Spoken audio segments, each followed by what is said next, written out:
Welcome to another edition of Mass Mats and Mayhem. I'm your host, the Outlaw LA Red. You can find me on Twitter at JustinHarvey75. You can find the entire show on Twitter at MMMshow75. And boy, do we have a gabillion and three-quarters of things to talk about today. What's up, Case? Are you on? Can I unmute you? Does the unmute work? There we go. I'm unmuted. Oh, Jesus. I was trying to keep him muted as long as I could, Casey. At Byron already. Fever. The big thing that happened this week was I wrote a sketch for my class. We could talk about that for 2 hours. Sure. Great. Yeah, let's do that. It had Dog the Bounty Hunter in it. And I made jokes because he says words like bra and aloha. That passes as comedy these days. So, hi, Casey. How are you doing? It was really good. Dog the Bounty Hunter. What a timely reference. I've good never Lord, seen... what is that giant phallic thing in your face? Well, that's my dick, bro. I got a boner. Justin, that's called the lovely Yeti mic. That's what he calls a Saturday night. The satin red Yeti right here. Dude, Byron, it was white when I bought it. How long have we been doing the show? Over a year or so. And yeah. We always had superiority over Casey because we always at least sounded better. And now we're using these crappy microphones and he's got the Yeti. I feel inferior. Yeah, your shit looks pretty ratchet. I may be using PlayStation headphones though, so you never know. We still look better, Justin, and we can have solace in that. Nice Green Day poster, Byron. Thank you. This is Casey at Lucha Gringo. Thank you guys for doing the show today. I should probably tell the audience that I might not be around Thursdays for a while. So if the show's on a Thursday, I'm probably not going to be on it. A lot of things have happened since last week's show, but it's basically getting accepted and having to register and start classes in my credential program like right away. So I got in and I got my classes, but they're Thursday night and online. So I'm not going to be able to do the show Thursdays anymore, but I'll be here when I can. So Casey's stealing my gimmick of talking about class this quickly. Yeah, he is. I wrote a skit. I wrote a skit about Pete Rose gambling because it's very timely. See, the dog, he says bra a whole bunch, and that way you don't have to write jokes. It's already funny. Wow, that's where you went, dude. No. Where I went was he was basically doing a public service announcement about erectile dysfunction, basically just repeatedly saying he doesn't have it. Now, is that young lady that was on the show a few weeks ago with you, she's in this sketch class with you? Yes. What's her name? Nora? Is that right? Nora, yes. Nora. And she still speaks to you? Yes. No we get more, or anything? We get more questions about that than anything we've ever talked about or done on this podcast. I don't know if anyone else in my class is still speaking to me after reading 6 pages of penis jokes, but amateurs. Well, since I was last officially on the show, I was the roast master for my friend Charlie DeMarco's 40th birthday party, which was strange because I haven't done comedy in a long time, and I had to do probably about 45 minutes that night. Ooh. Yeah, it was a lot of material. And I started off as the cheesy host on purpose, but that kind of bombed. I'm not going to lie. I did not come out of the gate strong, but I finished super duper strong. My last couple introductions were searing to the point where people were crying for good and bad reasons. And I was really, really just kind of a prick. So it paid off. And I'm sure it was funnier than 10 minutes on Dog the Bounty Hunter. So at least I have that going for me. Like 6 minutes. 6. So you need to do grad school like me, so you can do 90 pages of dick jokes and make the fucking staff have to review it. That's what's up. You're stealing my school gimmick again. Good Lord, I hope you don't have any federal grants that I had to pay for. You know what? My financial aid is completely fucked up, and I had to file an appeal, so I don't even know yet. And they said it could take 9 weeks. I'm like, that's the whole fucking semester. Well, hopefully Money Mark Byron can take care of that for you. Except, yeah, hook me up, bro. I'm not a Money Mark. Byron, I got to ask you this, and then we're going to get into some topics because we got a lot of stuff to cover today. But I saw the Ben and Jerry's that you ate on Instagram, and I'm a little worried about you. Like, you don't look too fat yet, but I feel like New York is going to put about 40 pounds on you. Is all the dude, walking around New what York flavor City? was it? Like, was it? It depends though, because like, was it the shitty ass like Greek yogurt bitch Ben and Jerry's, or was it like the real stuff? It wasn't froyo. It was the real stuff. No, he's eating like banh mi's and Ben and Jerry's by the quart. Like, what are you doing? What happened was I fell asleep and woke up around 10:30 and decided the night was not over. So I walked over to a Dwayne Reed's and I bought a pint of ice cream and I ate it. So you're basically saying you've started to hate yourself as much as we hate you. There was some enjoyment during, but immediate regret afterwards. Okay, at least there was regret. For you guys that don't know, Byron is lactose intolerant, so he probably shit himself after that. Actually, I don't know that about Byron. I'm just assuming he's got one of those faces. He always smells. I was mildly lactose intolerant in college. I think I'm pretty cool now, but no, but you don't eat a whole pint of Ben & Jerry's half-baked ice cream and come out a winner afterwards. Oh, dude, fucking winning flavor. You know, I approve of your life choices. That's a good flavor. Half-baked and anything but that are the two best. All right, so Byron is in the W column right now. Nora has not filed a restraining order. He's choosing at least the right flavors to gorge himself on. And he went to a WWE event, which may or may not be a win for him, but we'll talk about that in a minute. First, I want to start off with the Cleveland Browns because I'm going to forget because it's not on my list of things to talk about. So several of the players, and it's not really about the Browns that I want to talk about. It's about the fact that several of the players took a knee this week in kind of a prayer circle during the anthem to kind of support what's going on with the racial tension in this country. And I'm curious to know what you guys think. Is like this, is this kind of statement something that should stay out of athletics, or do you think that because these guys have a platform that they should be doing this stuff? Like, where do you guys stand on this thing? Because Justin, you want to know where the Undertaker fan stands on these things? Make whatever statement you want, man. My favorite wrestler was fucking crucifying people on TV every week. Do what you want. I think not offended. I'm not offended either. I think people who have been complaining about it are complaining about it in the wrong way. I think you can have an issue with something like that. And I think the whole point of it is to bring something to light, to have that discussion.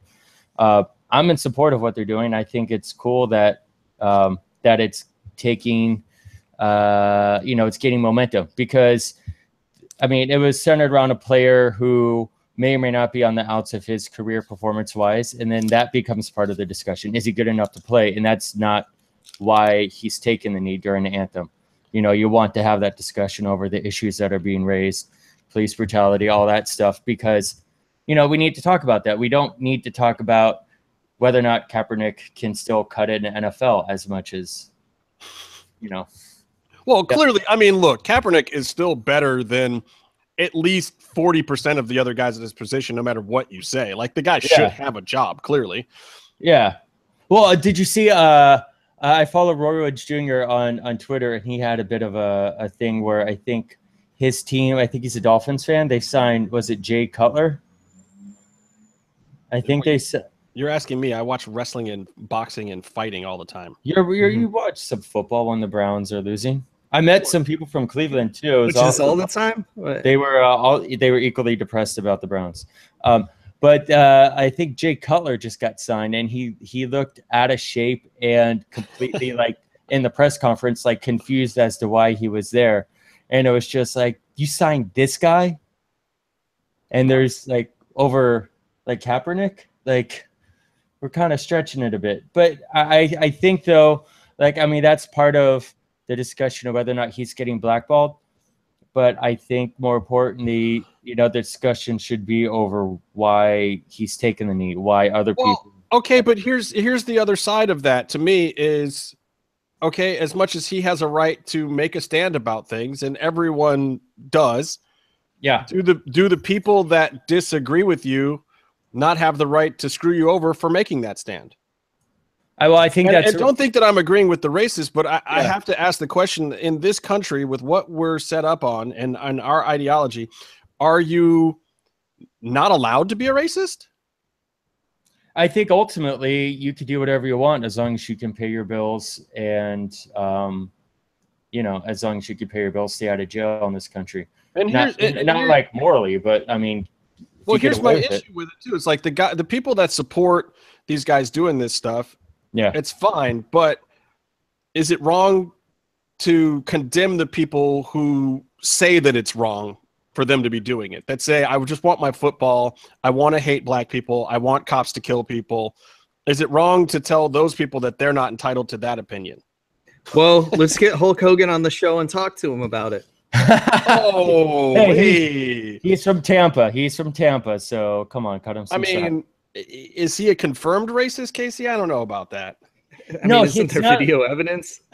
It's not like Hulk Hogan doesn't want his daughter to have sex with black men. He wants her to have sex with rich black men. No, it's not that he hates black people. It's that he hates them so much that he talks about them either shortly before or directly after having sex. With his best friend's it's on his mind that much. Yeah, yeah. He's either about to fuck or just fucked and says, you know what I hate? Black people. That's fucked up. Don't take that clip out of context. Don't. No, poor black people. It was a quote. Well, then you should have done it in the "Oh brother, take your vitamins" Hogan voice. I don't feel like doing voices today. Well, but I'm just saying, if you don't want the clips out of context, if you do them in the voice, then there's no mistaking what the context is, Casey. Yeah, my Hogan's not that good. I wish it was. I really wish it was, because I would be like finding Vince McMahon's home phone number and calling him as Hulk Hogan. He would answer too. What's that, Byron? I will say, back to your original question, part of why, you know, I respect these people for taking a stand. You have the ones. Whoa, these people. Whoa. You have, you know, the ones that are standing in solidarity, you know, with them. Part of it is like it's a controversial stand to take, and there will be backlash, and that's part of what they're doing. They're going against what's normal, what's accepted. They're trying to disrupt to make people pay attention to something that everyone's kind of glancing over. So there will be backlash. I think in that regards, we're looking at a total success, right? I think so. I mean, I think what they're trying to do is they're trying to say we need to have this conversation and accept that there is a trend of police brutality. There is a trend of targeting a specific type of person. But also, like, we need to, you know, it's not a clear cut, you know, conversation where you can go, okay, this is happening. You got to really get into it, and you got to realize some bad stuff's happening, some good stuff is happening, and there are many sides. And topical joke, you guys aren't going to go for the many sides thing. But, you know, you got to get into it. Are you telling jokes? I'm telling jokes. How am I supposed to know that they're jokes? Like, I need a like a laugh track or something. Yeah, you need to like do it in Hulk Hogan's voice, and then people will know that you're joking. I stopped for a laugh break. All right. Well, all I'm gonna say is it made me smangry that people had an issue with people having an issue. And I know that seems weird, but it's like you can't have it both ways. You can't cause dissent and want to start the conversation and then not allow there to be a conversation. Right. Like, the whole point is to piss those people off. Let them be pissed for two reasons. A, we figure out who the fuck they are. Like, the worst thing that you could have with a racist is to not know they're racist. Like, let's identify who all of these people are. Second of all, then you have to do the work. You have to actually allow the conversation to happen. And you have to, especially my super uber lefty friends, Byron. Byron. You have to actually still have the conversation. You can't just be mad on your end and say we have to have a conversation. Have these things that happen that open up the window for a conversation. Have the opposing side say their viewpoint and say that they hate you, and then not engage them in the conversation. That will do nothing except start a war, as opposed to starting something beneficial to everyone to have the conversation. So I know it sounds like a weird point. I'm not defending the people who I believe are misinterpreting the world right now, who are not understanding the inherent racism in some of these things, that are not believing in police brutality and not believing that there really is a conversation that needs to be had. I'm not defending those people. I'm saying, however, though, that I want those people to have a chance to say that it's not right on their side, to try to ban Colin Kaepernick, to try to stop these things from happening, because then we see what they're really made of. Then we see what they're really trying to do. Then we can identify what the real problem is. And then we can say, fuck you, and stop paying them, stop shopping at their stores, stop patronizing their businesses, stop voting for them to get into office, stop letting them have that power to accomplish those things. And if you don't know who they are, and if you haven't had that conversation with them, then you have no power to screw these people over. Yeah. Now I'll get off my high horse. I mean, now you have people who are stopping, watching NFL games. Like, that sort of began to happen when it became obvious that they didn't really punish domestic abusers and murderers and stuff like that as much as, maybe, ones who were smoking weed and got busted. But, you're seeing more and more people actually take action now. They're making informed decisions over where they spend their money. And that's where we have the most power more than anything. Hey, yeah, but, punch a lady out in the elevator or fucking murder some dogs, and people aren't calling for you to get banned as much as this. And it's fucked up, but it is letting you spot the racist. Anyway, Justice said he wanted to move on, and I know he wants to move on to this thing that Vice just tweeted saying experts fear for Conor McGregor's safety tomorrow night, which is hilarious. What expert is that? I don't know, maybe Vice. So it's probably like one of the dudes that like smokes weed and watches shows. It's probably somebody that has like a weed show on the network. I don't know. I hope. Like fucking Action Bronson watching fucking getting ripped and watching Ancient Aliens, which is an actual series, and Sabu and RVD were on it. That's fucking amazing. Because they are both Ancient Aliens, right? Well, at least Sabu is. Yeah. Sabu, like, do you remember the triple jump moonsault? Yeah. I mean, people talk about flippy shit right now, and I've even complained about flippy shit myself, but I'm starting to think back, and I realize that I only have myself to blame. Like, my favorite feud in ECW was RVD versus Jerry Lynn. That was like the start of the quintessential rhythm of the flippy shit match. Like, you don't get Ricochet Osprey without RVD Jerry Lynn, right? I was like, they do their chain wrestling spots, they do their double kip ups, and then they start throwing each other around, and then the next thing you know, for 20 minutes, it's high spot after high spot until somebody's dead. I'm trying to figure out what my favorite ECW. I want to bring up real quick in the chat. W Lucha is a piece bringing of shit. up that Sabu messed up a bunch of flippy moments, and I want to bring up the point that Sabu purposely messed up moments to make it look real. He was. Nah, that's what he said after he fucked up. That's like Pee Wee Herman saying I meant to do that. I think my favorite ECW feud might have been, "Daddy, you're a drunk. I worship Raven." That is awesome. In fact, yeah. Well, I mean, in feud storyline wise, that was probably the. Oh no, shit! My favorite one was like really old school ECW. Sandman versus Tommy Cairo, where Tommy Cairo fucked his wife, and Sandman started doing promos saying he owed him money for it, and then like all the fucking promos were like, "It's time to pay the bill, Tommy. It's time to pay the bill." Fucking great. I mean, but that was when Sandman was actually drunk every time he was on camera, right? Yeah, but I think that was pretty much 80-20 anyway. It's in his whole career. No, I'm sure he was very sober when he built that scaffolding for the scaffold match in ECW, because that I'm sure really safe. Hey, it ended up being safer than the one New Jack fell off of. So I don't know if he built that. I think he was out then. Why would anyone do a scaffolding match? Why would anyone want to watch a scaffolding match? You're just watching a bunch of people trying not to fall down. Dude, see, it was good stuff. Dude, fucking Midnight Express versus Road Warriors in a scaffold match, fucking Night of the Skywalkers. That was the shit, dude. That was actually like a really good fucking match. And they did promos leading up to it with the fucking Road Warriors throwing pumpkins off of the scaffolding and having them splatter all over the ground and saying this is what's going to happen to the Midnight Express, so be sure to watch the match. Fucking dope. And That's Jim pretty Cornette injured himself for the rest of his life, and fuck Jim Cornette. Fuck Jim Cornette. Oh God, Meatloaf is in the chat. We've got to talk to that guy because apparently he's sending gifts to Cuerno and his purple alter ego these days. He's sending him gifts. Not gifts, not like animated pictures, like gifts. Not okay. With a T. No, it's cool, man. It's true love.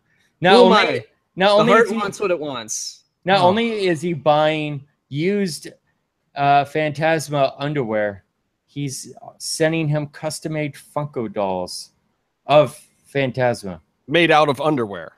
Made out of, I support your life decisions, Meatloaf. You are still my friend. I don't know. I like the kid, and I just really don't want to see him go down a dark, dark path. It's like... Too late.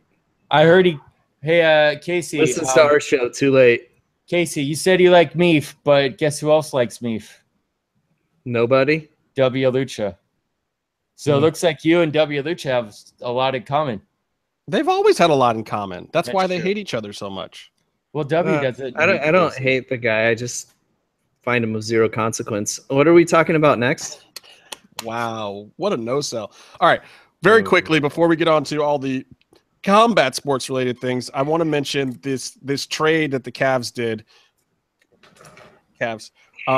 They got rid of Kyrie after he Kyrie Hojo? Fucking Kyrie Hojo with the Kyrie Sane? Kyrie Irving. They got rid of Kyrie, but they sent him to Boston, and they picked up Isaiah Thomas and like half the bench. In a ridiculous trade, though, Isaiah's hip might be crazy.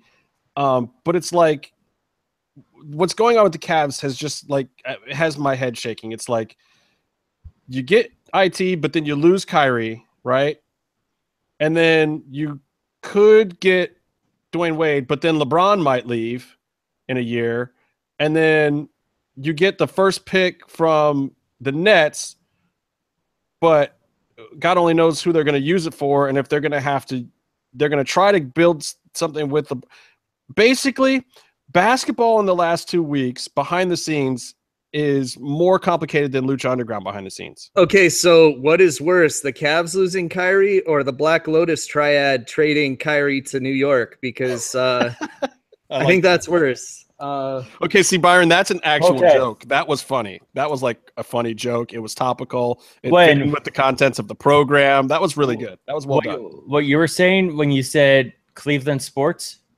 Right, and then your brain just hazed over. I get it. No, you're like Cleveland sports, and then I just mentally started laughing like Bobby Heenan during a Hacksaw Jim Duggan match. All right, Hacksaw Jim Duggan is a college-educated man.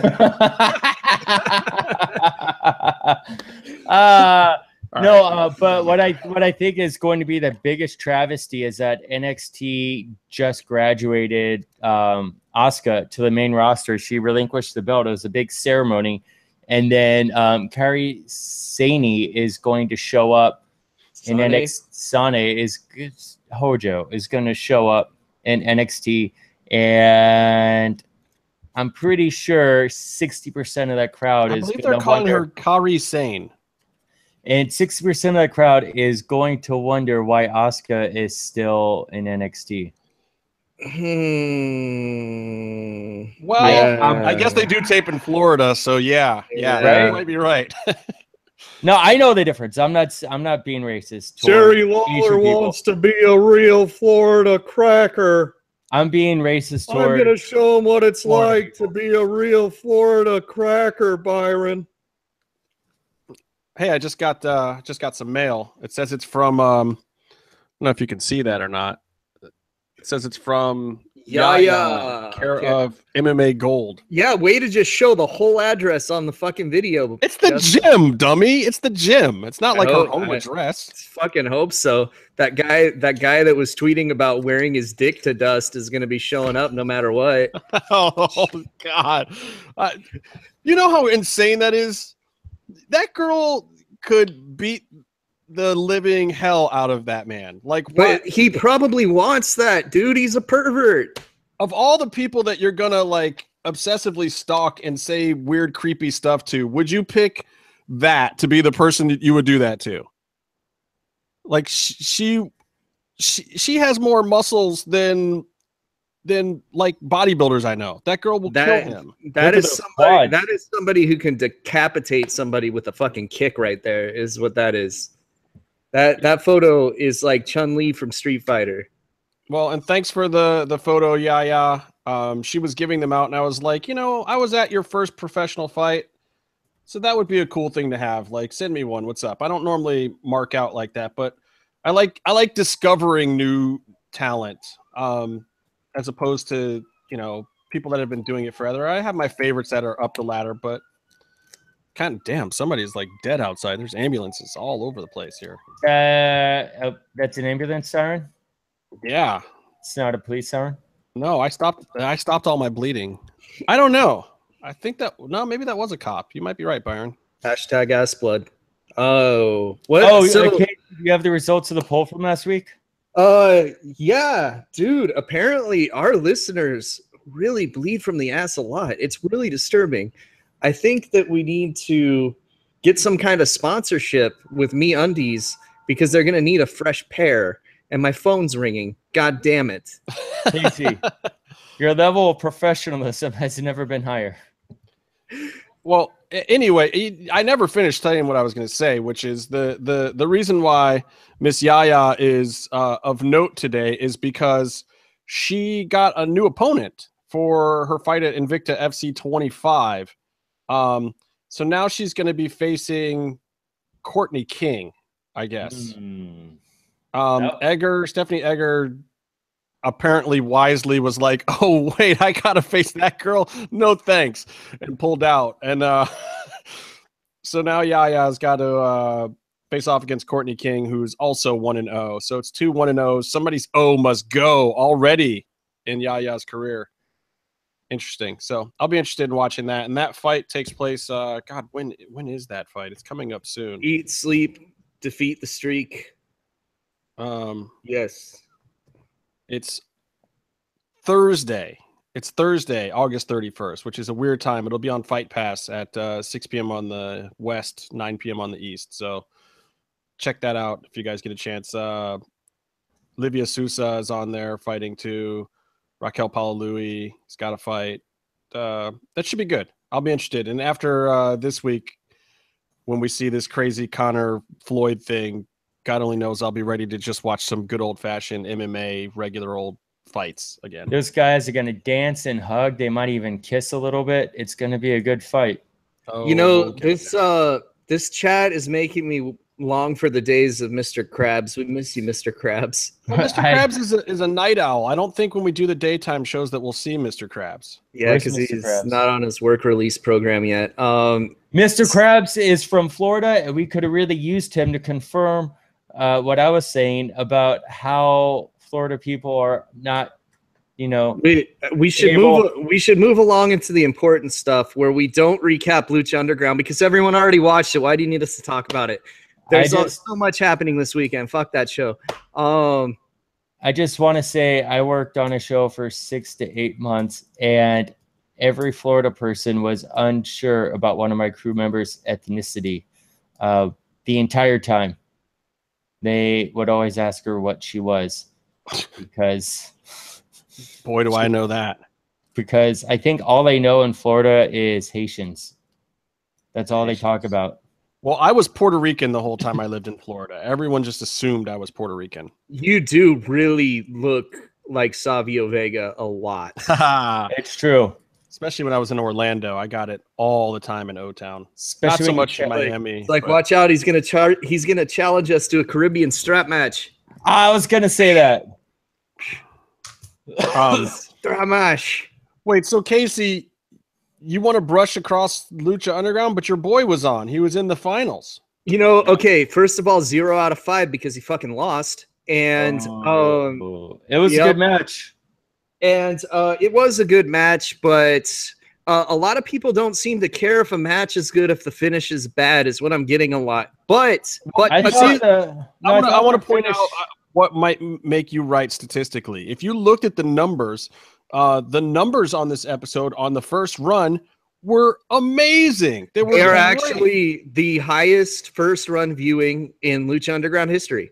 But total overall numbers between first and second viewing did not make it first overall. And there's a reason for that, because nobody watched the replay. The replay numbers were terrible because it already got out what the finishes were, or people didn't really want to watch it a second time, which has got to tell you something. Like, yes, when you hype up a match for 5 to 6 weeks, it will get people to watch, especially when you have two names that are WWE, that are big stars. So, yes, promoting the WWE stars, headlining this thing for weeks and weeks and weeks totally worked. I'm going to say, and here's where I get smangry, that was the wrong finish. Okay, I liked where it went. I don't mind Ray losing, but that level of cheating from Mundo, I just don't think was necessary. And I think, honestly, they should have had Matanza kill him. Don't you think so? Like, you got to have Matanza come back. He's the guy that fucking put Matanza through the fucking stage anyway. You don't think that there's a receipt coming for that as well? And it's like, yeah, but why not do it here? It would have explained Dario wanting to fuck Ray over more than just having fake Paul Heyman that has all of the same fucking opinions that I do talk to him. And honestly, I believe that could have come after the match. Like, okay, the Dario part of the interference, that made sense to me. I had no issue with Dario interfering at all to screw Ray over because of that. And then maybe you do have Matanza come out at the end and just totally destroy Dom and Ray at the very end or something. That would have been cool. The part I didn't like is Mundo having to use the belt to knock Ray out. It's like the dude is 5'1". Hey, it's not me this time. Nobody's dying. That's me. Fuck yeah, this is like an episode of Carnage Culture. This rules. Oh my god. We're not even sitting in a car doing it. It's amazing. No, my problem is the part where it's like, if Johnny has gotten the upper hand by distraction, he shouldn't need to use the belt. Come on, the dude is one of the best wrestlers on the planet. He's got a skill set. Ray has no kneecaps. Like, for Christ's sakes, he can't hit into the world on Ray and then like get a semi-clean finish after the distraction. He's still got to knock him out with a freaking belt. It was ridiculous. He should have taken him from Slamtown to Dick Kick City is where he should have taken him. And even that would have been 4. I don't know. I just felt like the shot of him using the belt just didn't work for me. That was the part that really... Can I talk about what really didn't work for me and what really pisses me off and which makes me think that these guys shouldn't be allowed to call the show Lucha Underground anymore? They should just call it the mask match? Yeah. Fuck that shit, dude. Fuck that shit. What's wrong with a mask match with two people that you've already seen unmasked going in there to lose a mask and then one of them being unmasked prematurely without even losing the mask match? I don't know that there's anything wrong with that, Casey. So many things. First of all, we didn't see Sexy Star unmasked when this was taped, so her mask was legit. Okay, true. This is the second mask they did, which is fucking bullshit. A lot of people didn't know the Superfly one was fucking bullshit because they didn't know he already lost his match in Mexico to Aerostar in a far superior match with a hot fucking heat feud behind it, which was awesome. The purpose of the Superfly thing was being bullshit. I mean, not... Oh, no, bullshit was different with Superfly. The bullshit was Dario not respecting the culture and just throwing a mask match out there willy-nilly. No, but I mean more like behind-the-scenes bullshit where the unmasking doesn't mean anything because the dude's already fucking unmasked. That's one problem we had. The other problem we had is Sexy Star won the match by countout because Joey Ryan came out, beat the shit out of Cortez Castro, and unmasked him, including touching him when he's in the ring. So really, Sexy Star should have lost by DQ and had to unmask here. But they don't call DQs. They don't call countouts either until this match. It's a total storyline thing. I mean, they just squeezed in this storyline. And I don't have I'm just glad that they're not trying to build to a serious Apuestas match at Ultima Lucha Tres that needs people to believe in it or anything. I'm just glad that's not the case. Well, you know. I don't disagree. Like I found, I took issue with it, and I get that. I also felt like it was really weirdly abbreviated for television to the point where it made even less sense because they were trying to give the other matches some time. It was strange. It was strange. So, yeah, and, and I don't even hate on Sexy Star like you do. Like, I think that she has a value to both Lucha Underground and AAA. I do think that due to Ivelisse being out so much that I think Sexy Star got the benefit of many things that were probably intended for Evie. And I think a lot of people say, why didn't Taya get that? But Taya didn't come in then either. Yeah, Taya wasn't around. Taya wasn't around yet. And I feel like once she came in, they already had a very distinct purpose in mind for her. And then, like we've talked about repeatedly, Taya had visa issues this season and wasn't able to do the tapings in the right order and missed a lot. Yeah, I don't know. I kind of think that Ivelisse would have been the preferred person, and I think they tested some stuff out with her, like when she challenged Mil Muertes. But I do think because Sexy Star was one of like the original characters, and she has a mask, and how her character is built up, the backstory of it. I think she was always the one destined to be the first female champion in Lucha Underground. Yeah, I think so too. But I don't know. Hey, W, do you still have a podcast? I haven't seen Spandex Thoughts in a while. That's harder to say than MMMshow. You know, this is riveting for the podcast listeners. Yeah, you know what's great radio is not only like crowd work. When like, hey Casey, that's a silent crowd work. That's a funny hat you're wearing, Casey. It's when you start working the crowd in the chat room. Yeah, it's like, hey Meef, that font is hilarious. It's almost like Twitwell worthy font use. I wish you guys could see how the capitalization is done on random letters of this word. And I also want to say one more thing about Lucha Underground, where I'm concerned that fake Paul Heyman is parroting things that I say, and that apparently I'm a heel because I speak the truth. Unrelated, I really actually enjoyed the Sexy Star Cortez match and everything because I felt it was storyline, and I just understood that they wanted to do it in this episode. They didn't have room, so they had to shoehorn it in. However, but what I really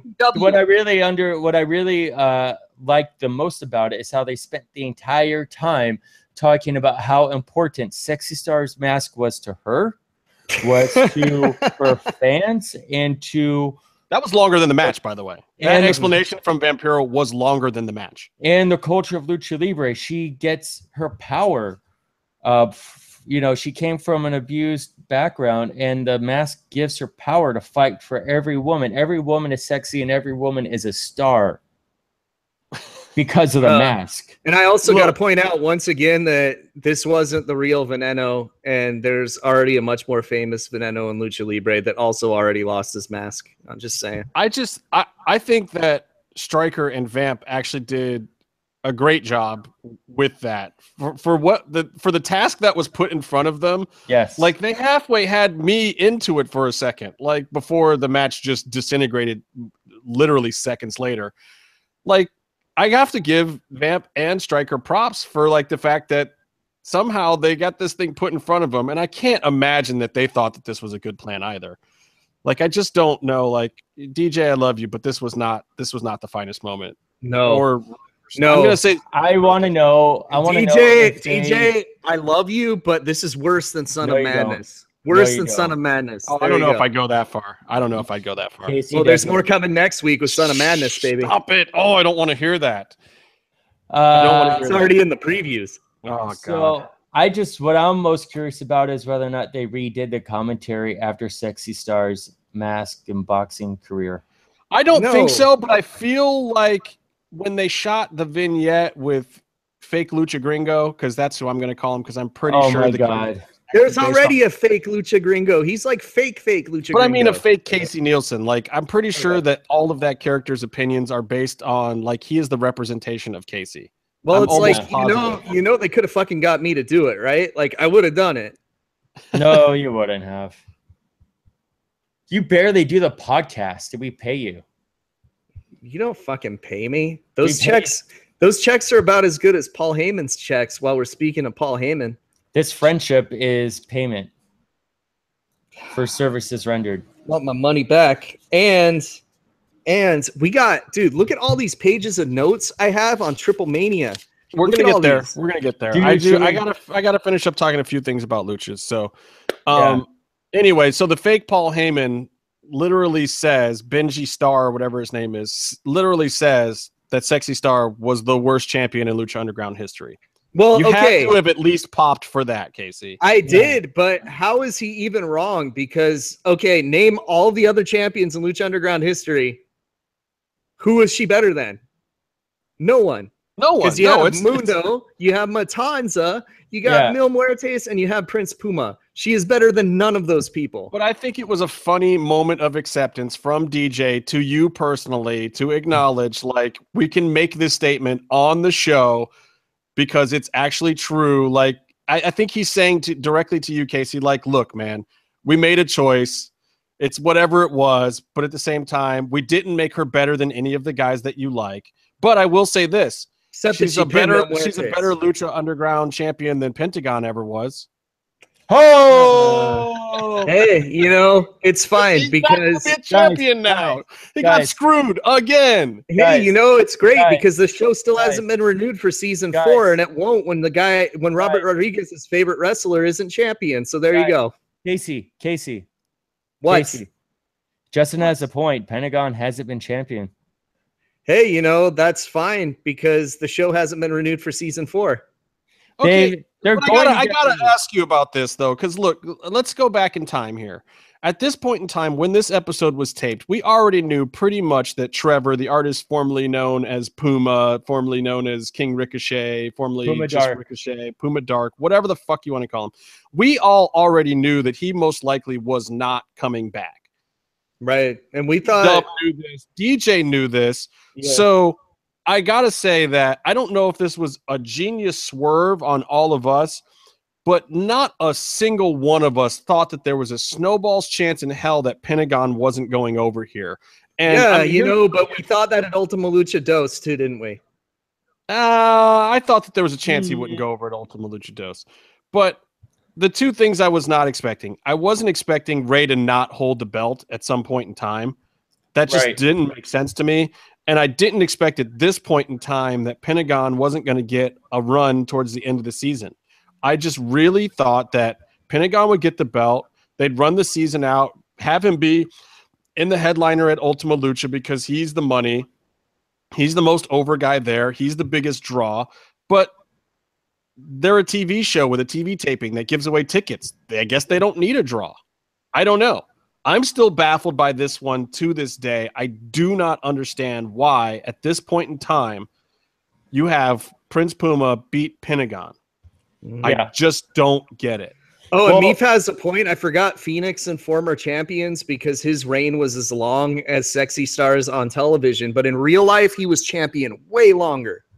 Well, but he's also a Triple Crown champion, too, which he cannot. The first Triple Crown champion. He also he can take a corner and run. You notice how the whole fucking match was turnbuckle work? That had to be a fucking rib. Come on. I will say, as we get closer and closer to Justin's point about why would you have Puma go in and challenge because of backstage of just trying to promote your show with the people you have, I would expect that Ray had beaten Mundo because he's that big star. Wouldn't you want the big star as your champion heading into Ultima Lucha Tres? Yeah, I just don't get it. Like the whole point of bringing him in the first place is to bring a little bit of prestige to the promotion. It's the same thing I was talking about with why they put the strap back on Brock in WWE, and everyone was all, it's terrible when it happened, but it's paying off right now.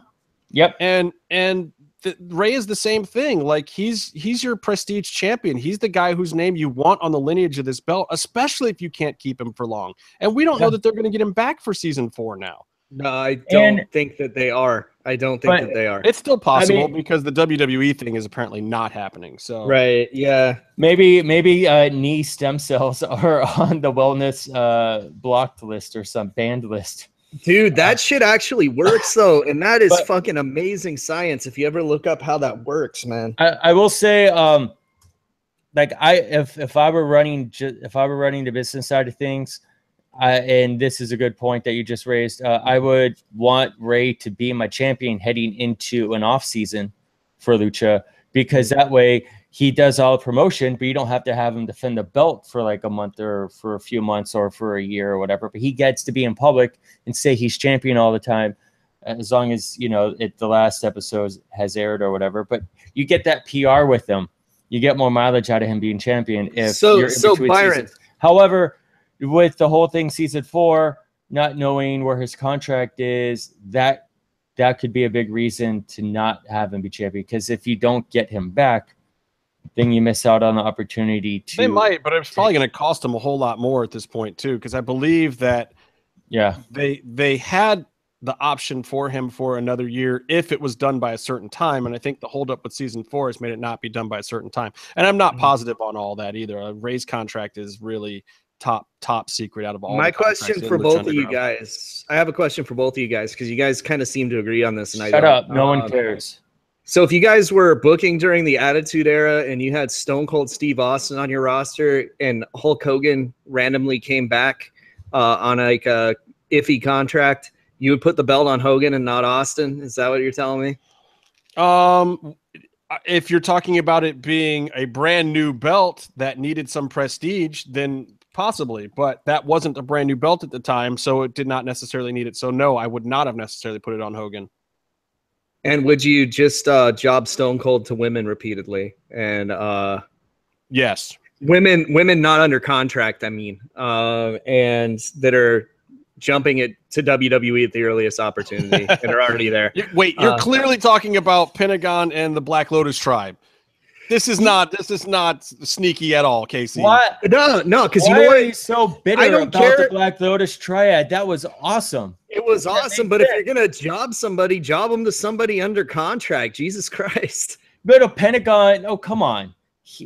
It did take 4 of them for the record to do it. Yes. And you know what? 3. It really took 3. He got comeuppance for something that he did. He was fine. He got to have great matches, and it was a huge thing. He got the whole episode for that. Have you seen Kyrie Sane's elbow? Come on. Yeah. Yeah, I also saw it get reversed into an armbar. It was pretty fucking sweet. There you go. It was awesome. And you know what? That was a huge grab. They got top stars from another company who were always booked. That was a huge deal that they got them. And look, this is like the ECW principle. We all know that Lucha Underground exists to make stars that Vince can just take later. And look, he's taken one of those 3. So now you have to be happy. You have to use that as your marker of success in Lucha Underground, as Vince takes these people that Lucha has made famous, and then ruins them. Then that's, it's Booker T. Pentagon Dark holds a key victory over future NXT Women's Champion. And you never know. There might be another Chris Jericho in the rough. We really need to start talking about TripleMania, because Meef still thinks that Phantasm is walking out with the belts. So we need to talk. Can we talk about TakeOver SummerSlam Raw? Because I was at Raw and I watched. We'll get to both those things. I'm going to finish Lucha Underground in saying this. I believe now that if the green light for season 4 comes, it's going to come at the absolute last possible minute. That's it. I can't tell you any more than that, but I don't believe that we're going to hear in the next few weeks. I think it's still going to be a ways off, and I think it's going to come at the last possible minute, and I think that there are going to be, sadly, some repercussions for that being the case. I don't know where everyone's contracts are, but as you're seeing now with Global Force Wrestling and some of these other stuff, and a lot of people are asking, well, how is this possible? How are these people who are supposed to have these Lucha Underground contracts and this, that, and the other thing happening? And I've kind of explained this before, and I'll explain it again the way I understand it, is these are only performers whose primary contracts is with AAA. And under those AAA contracts, they were being licensed to Lucha Underground.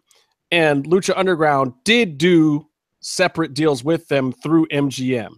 But MGM at this point, because of the fact that they're not on TV, they haven't been running shows, no one's gotten a paycheck in over a year at this point, because I can explain that later too, but And it's not that anyone's owed money. It's that they haven't taped anymore. They haven't been used on their contracts. Just because you have a contract does not necessarily mean that you get paid all the time for it, because you're not working all the time. Even for television stars, if your TV show that you're on starts taping later, usually people's payments are divvied out at milestones. And milestones are when certain things are accomplished, like you deliver the first fully edited episode to network, or you finish principal photography, or you've delivered the 5th episode, or whatever.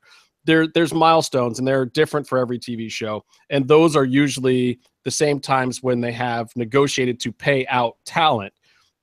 So that way they're not crossing over their cash flow situation. So when the cash comes in, the cash is going out. Basically, the last time cash went out was one of the main milestones, I believe, after episodes were turned in August or something for season 3 of Lucha Underground. So yes, other than appearance fees for people coming to these conventions and doing stuff on behalf of Lucha Underground, I don't believe anyone's gotten a real check for being a part of the show since then.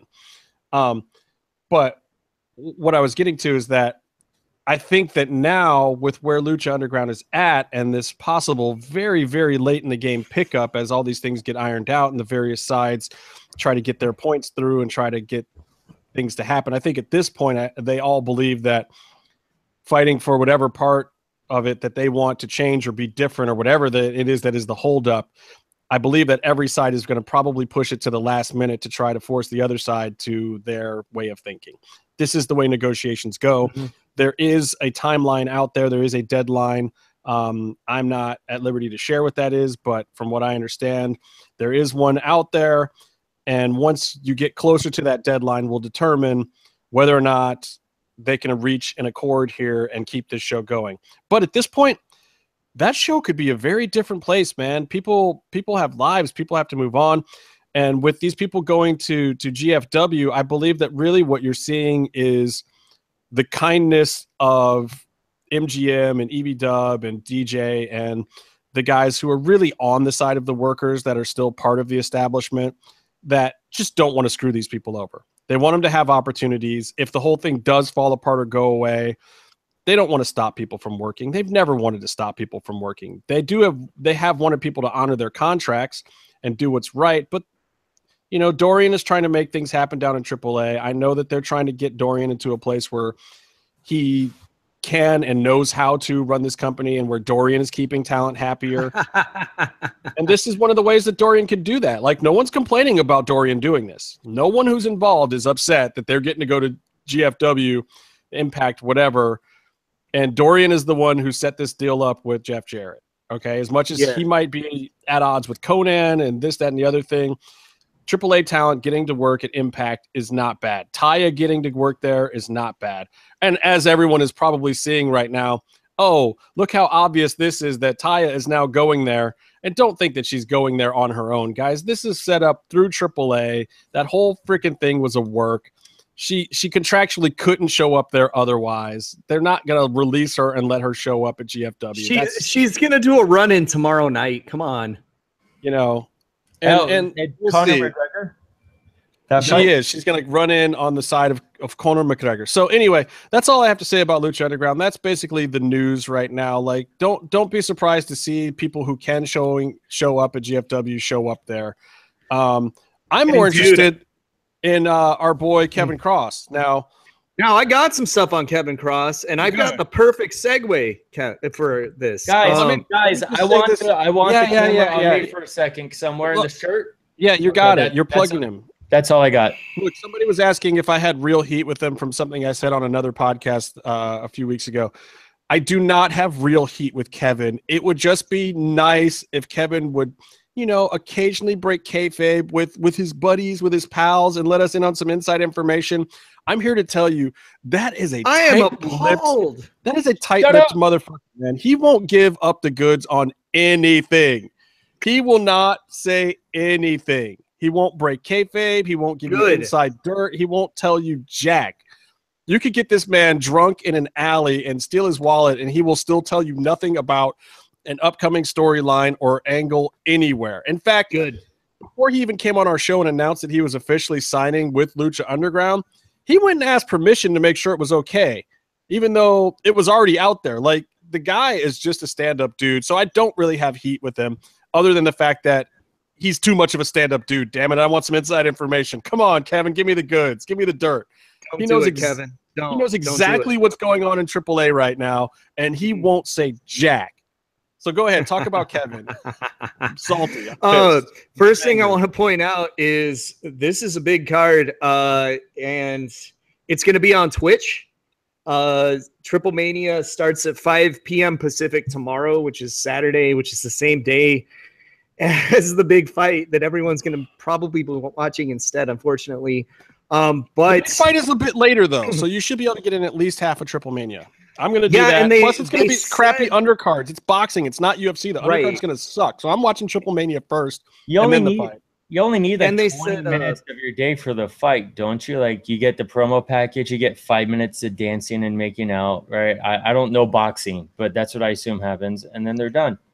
The thing is, they said that they're going to do the mask match if it actually ever happens, which I'm still skeptical, by the way. Mark me as skeptical. After the fight. So they're just going to hold it until the fight's over and then do that. It's kind of weird, but that's a thing.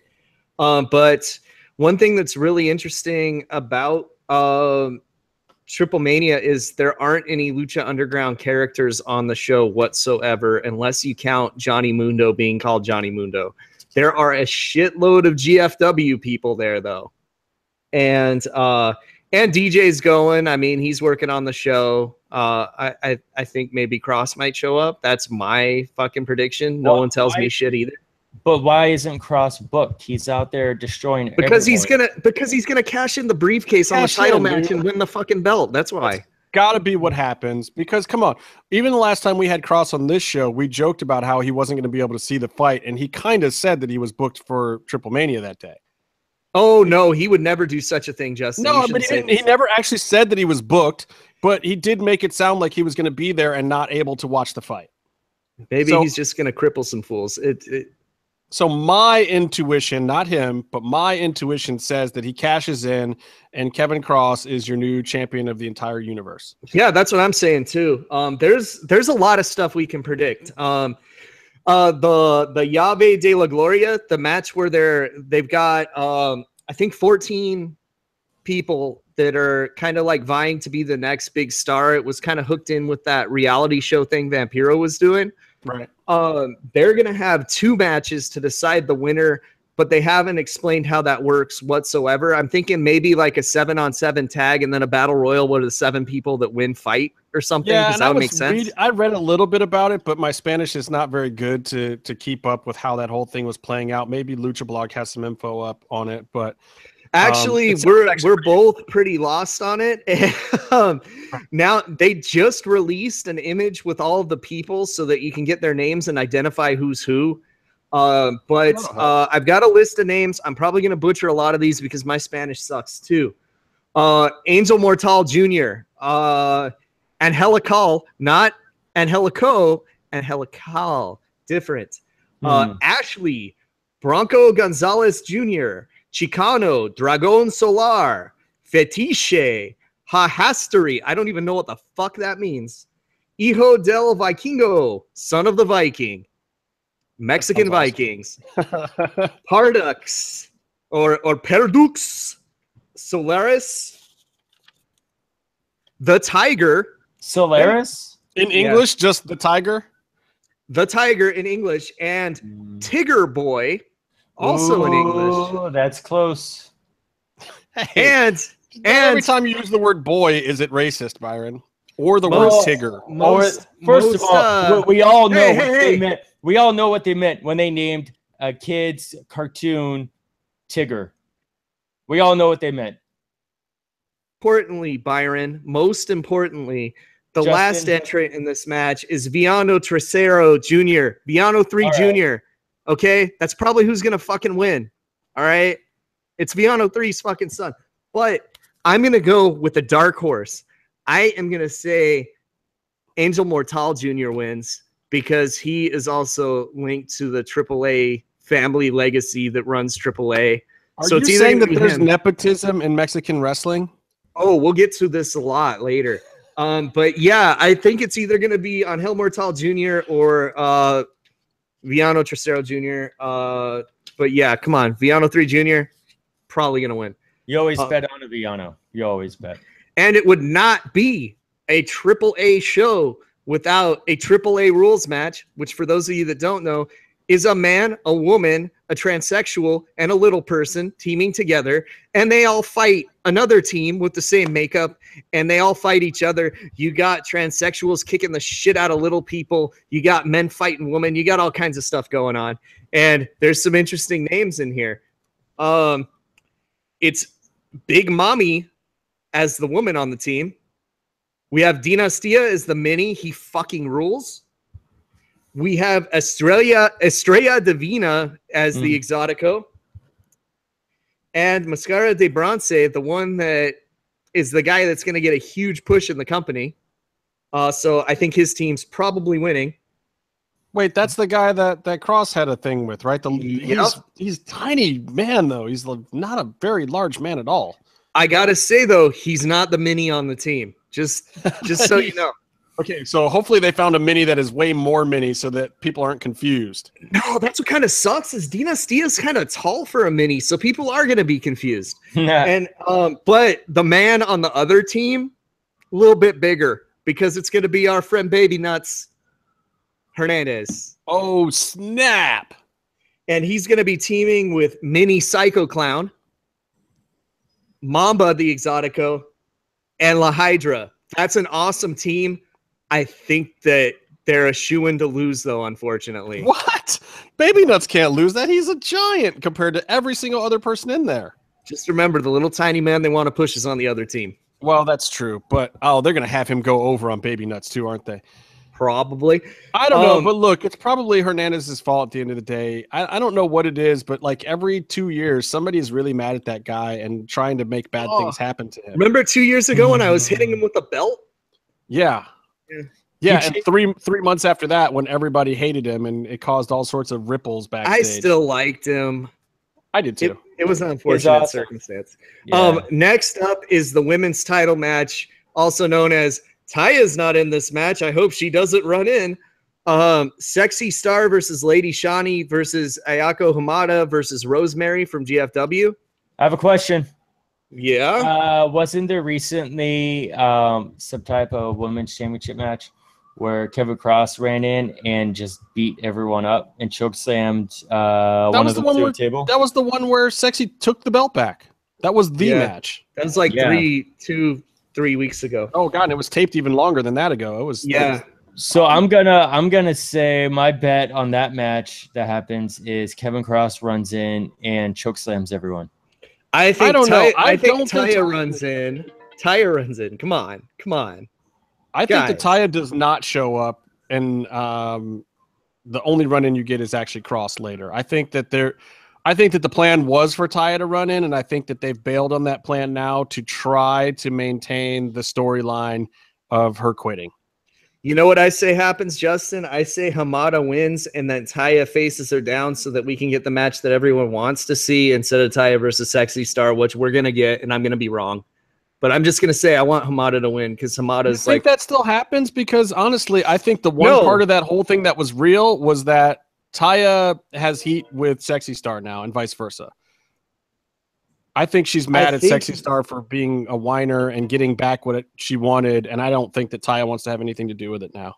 Casey, is your phone ringer still on? That's so amateur. That was a different phone that rang during the podcast, by the way. That was my house line. But, dude, I don't think it's going to happen, but I want it to happen because Hamada's the best female wrestler they have, and her versus Taya was the shit, and I want to see that again.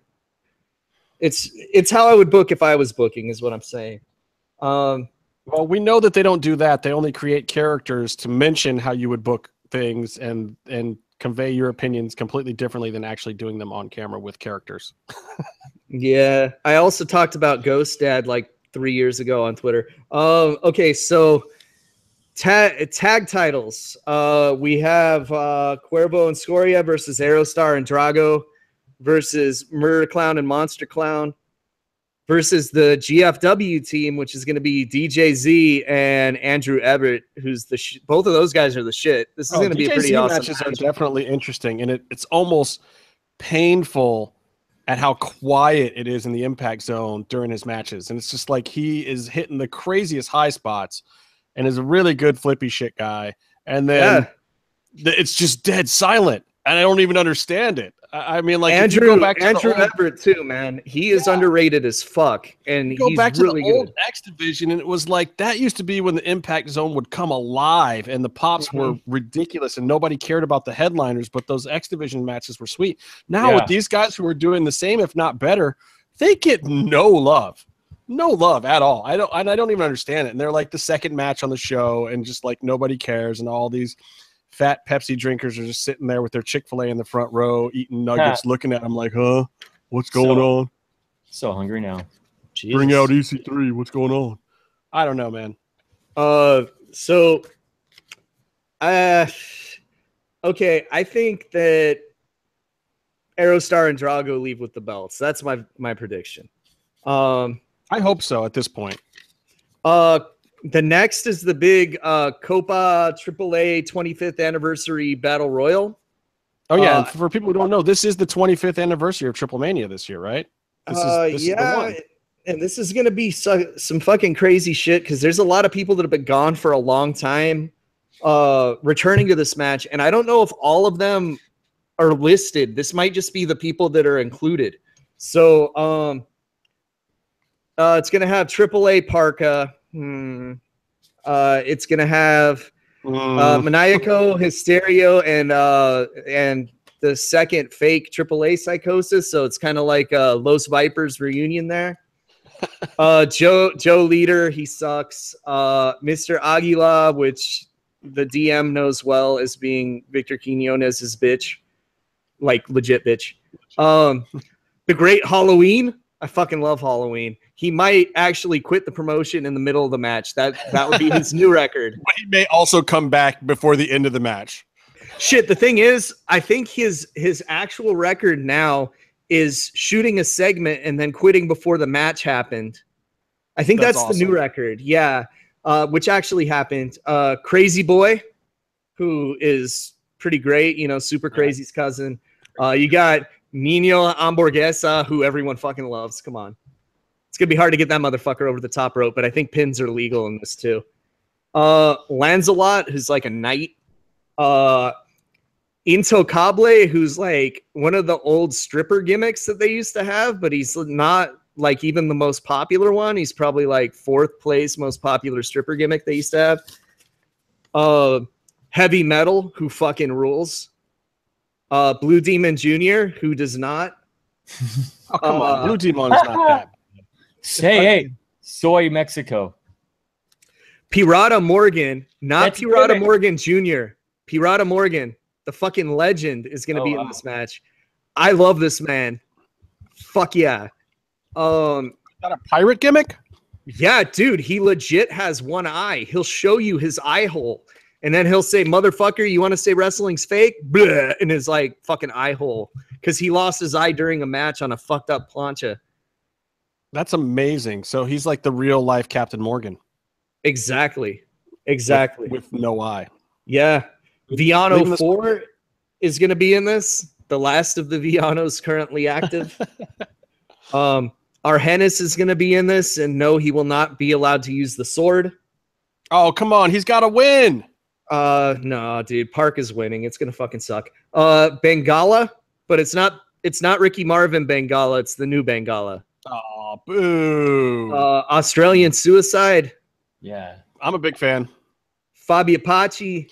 Wait, when is Australian Suicide going to get a big main event match or like even a top mid-card match? Come on. Never. Come on. Guy's been putting in work. He's the new Pentagon. Like, he just needs to get out of there to get over, doesn't he?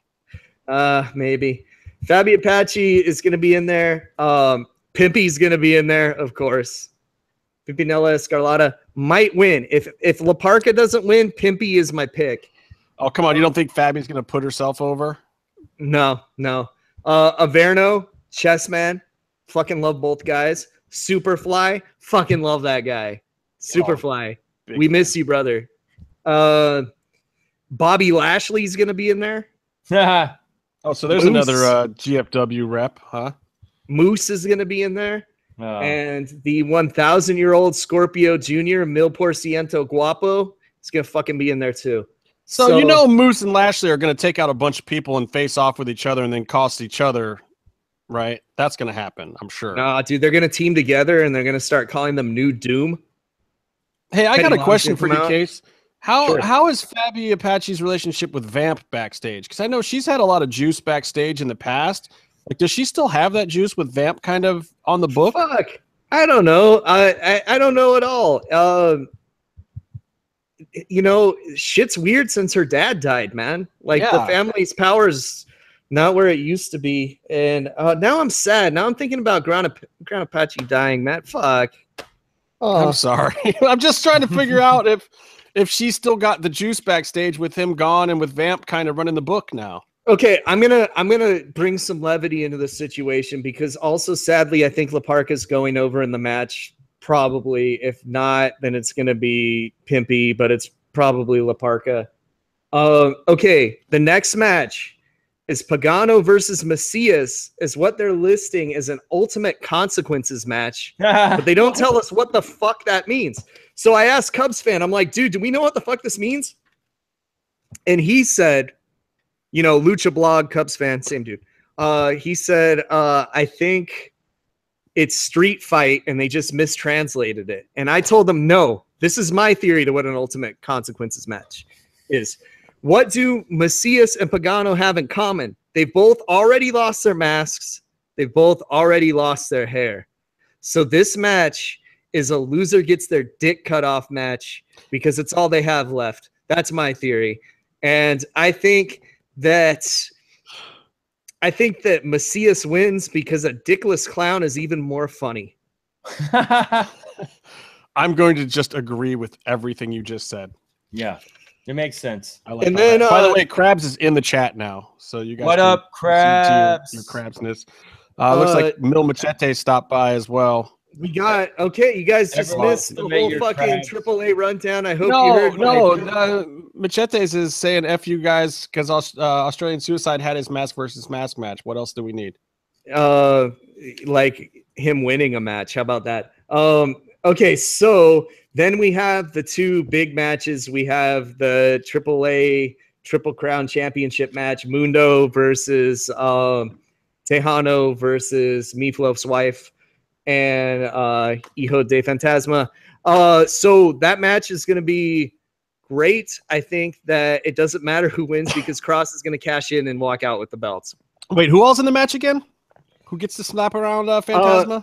Tejano, Mr. Popcorn Eyes. Right. Yeah, but he's going to slap the crap out of Fantasma. Clearly, he's a bigger, stronger guy. So who else? And Johnny Mundo, who if he tried to slap Fantasma, he would sprain his wrist probably. So now, what if Mundo wins and Cross cashes in on his boy? Is that a possibility? I think there's a possibility. I think there's a big possibility, and I think that's probably what's going to happen. But we'll see.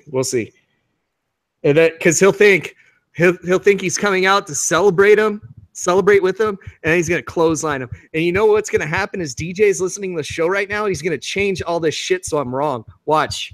Did we know if DJ's on the book for this thing at all? Is he helping out? Because I know he's been pretty busy with Big Brother.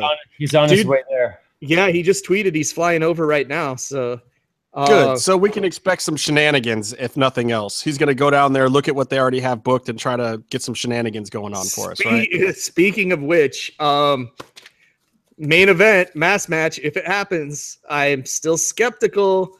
Wagner versus Psycho Clown. And I think that if it happens, maybe... Okay, there's a couple ways this can go, which is kind of stupid to say because there's only two guys in the match. Oh, look at this fucking jabron fucking answering his door and shit during the podcast. So unprofessional.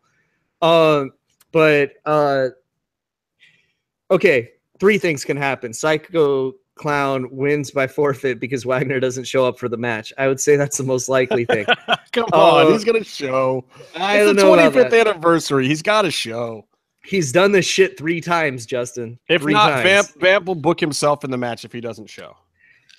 Then what's he gonna do? Lose his face? It's come on. Why do you think he's been growing all that hair? Oh, God damn it. You know I'm right. You know I'm right. He's growing that hair just in case he has to shave it again.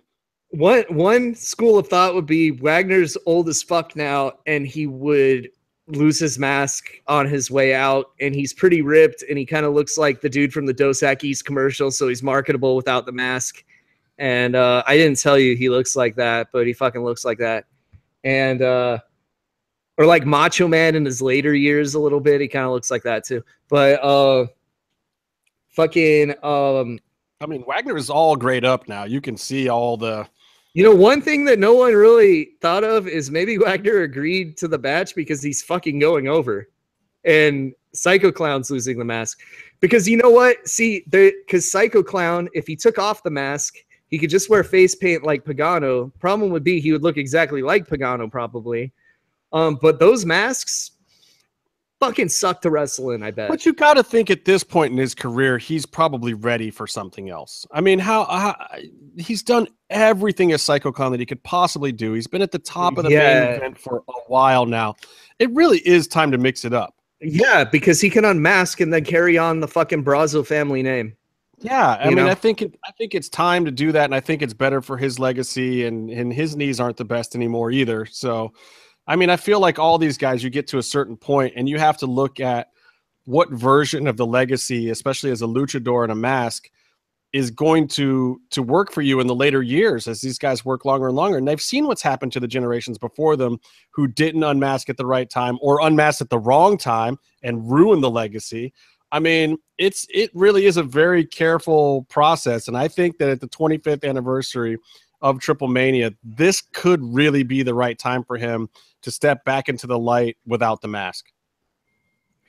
You know, there's a lot of fuck Tejano from Meatloaf in the chat. Maybe he should say that to his face. And Tejano is a legit badass. Like, can Phantasma really say that? No, like, but Phantasma plays a legit badass on TV. He wants to fancy a bet on Phantasma getting the win. It doesn't matter if he gets the win because he's not walking out with the fucking belts. That's like, come on. Come on. And I mean, look, Phantasma has his appeal, but it's mostly to girls and to guys who like him in a homoerotic nature, right? Like Meatloaf. Ooh la la. Specifically Meatloaf. All I got to say is ooh la la. That's all I got to say.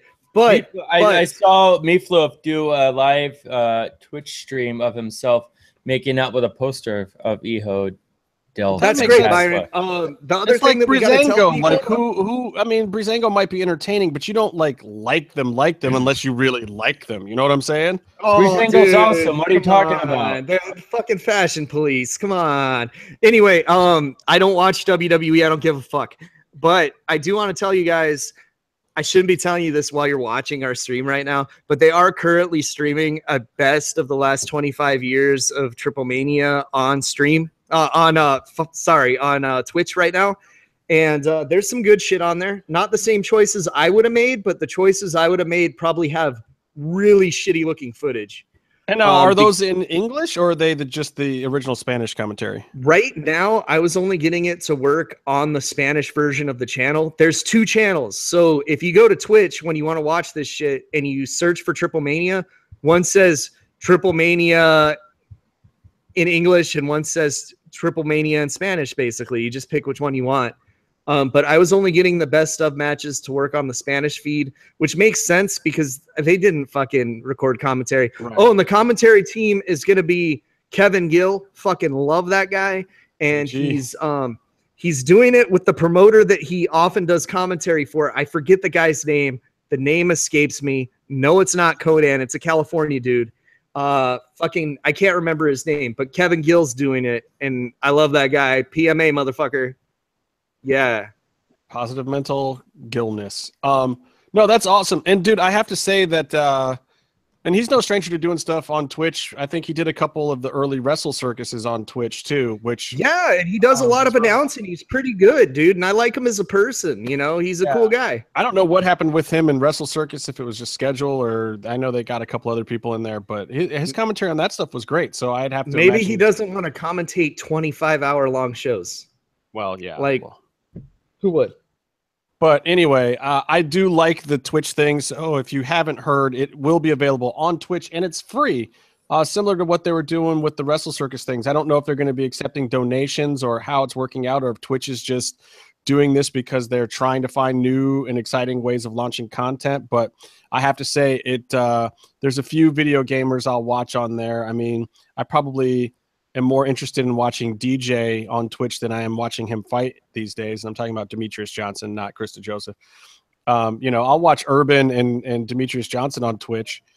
And but that's about as far as it goes for me. It's like other video gamers, like how much video gaming can I watch other people do when I'd rather be doing it myself? But this stuff, this kind of content, Twitch adding this stuff, I think is bringing the right people to their platform. I feel like we need to get me and Byron playing Fire Pro on Twitch so that you can watch. Because Byron's on Fire Pro now. Fuck yeah. 20 years of playing Fire Pro, Byron. What's up? Oh yeah. Do it so I can live vicariously through you guys, because there's no way I'm getting a PC up to that capability anytime soon. It costs $125 plus shipping. What, to get your PC? Who got it up and running for you? Urban did. Who is Urban? Shout out to Johnny B for telling me to get this laptop. I spent $125. I got a laptop, then I spent the $20 for Fire Pro. Now I'm playing Fire Pro on a computer. And it's awesome. Pretty soon, really, that's all it took. I might have to do that too, man. See, Urban likes you better than me. I didn't even know that was how that went down. Like you were in the DM that we were talking about. Man, I was so busy that week. I missed so much, and there's so much that goes down in that DM, man. It's like, wow. See, you miss important things, people. You got to pay attention to your friends because they have wisdom for you sometimes. They're joking in the chat about Vampiro stripping Cross of the titles and keeping them all for himself. Vampiro has stripped people that have won belts that I like as soon as they've won the belts before. So let's not put that karma out there, gentlemen. I'm going specifically for when Chessman and the Psycho Circus won the Atomicos titles. He stripped the belts from them and then like threw them in the garbage or something, and the Atomicos titles were never seen again. Horrible.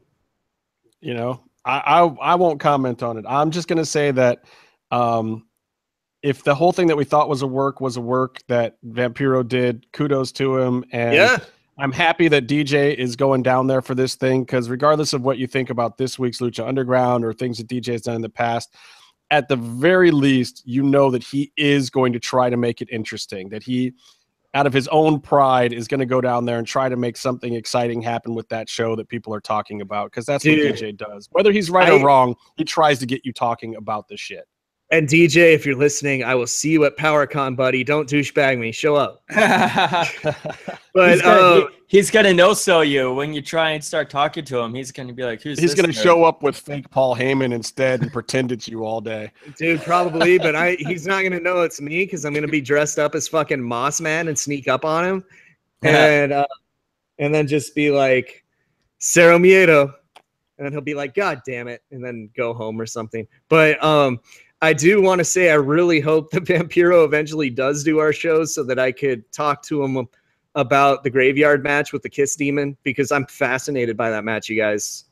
Well, and he said the chat has to know what I'm talking about. He said he was interested in doing the show. I mean, I wanted to ask him about having to do jobs for Glenn Gilberti.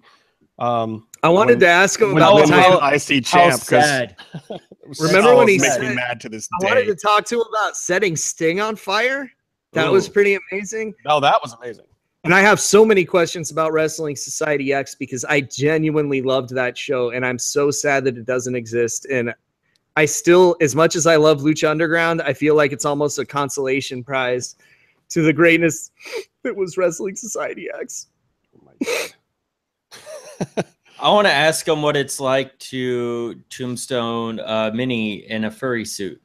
Dude, we already did on Twitter though, and he told us that it was awesome, like we expected, right? Like, yeah, but I just want to talk about it some more because it was really cool. You know what I mean? Like, it'd be great to watch that GIF over and over again, and then have him just relive it over and over again, and maybe he could find someone new to do that too.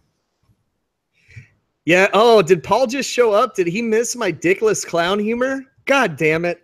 Paul's here. You got it, Paul. You got to go back to my talk about Pagano versus Macias, because they're not saying what the match means, being an Ultimate Consequences match. So I decided that it means that the loser gets their dick cut off, and that Pagano's going to lose, and he's going to be a dickless clown. So there's just not enough times you can say that on this show. I think it's fine to repeat that. You can probably repeat it again later in the show. I just want our next piece of merch to just say "Dickless Clown" on a T-shirt. That's all. And Meef will buy it and wear it around Londinium. I want all the clowns to lose.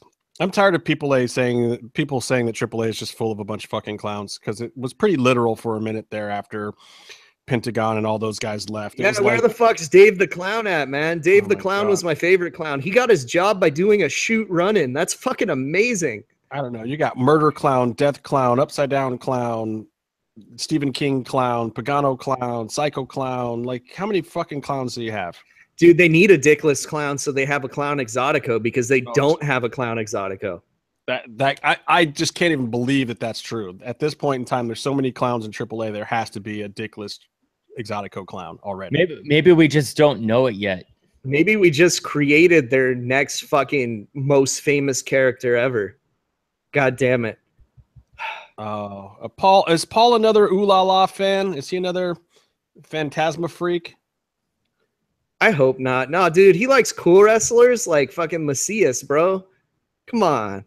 I hope so, because I am very, very anti-Cuerno and anything that he has touched. I'm not. I just like making Meatloaf cry. I think that Cuerno and Phantasma, fucking great wrestler. Very nice to me when I dealt with him personally. Great guy. And more reasons to hate him. And I just like making Meatloaf cry. It would be like, yeah, I mean, it's fun.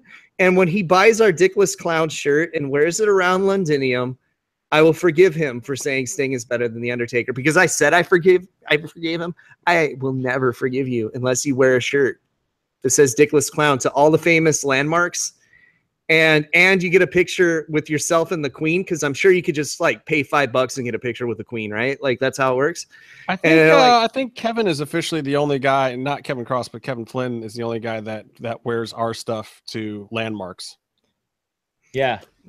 Yeah, dude. You know what? The first listener that wears our shirt to the world's largest ball of twine, I will give them an exclusive piece of MMMshow memorabilia that no one else has. This skeleton that I bought for $1.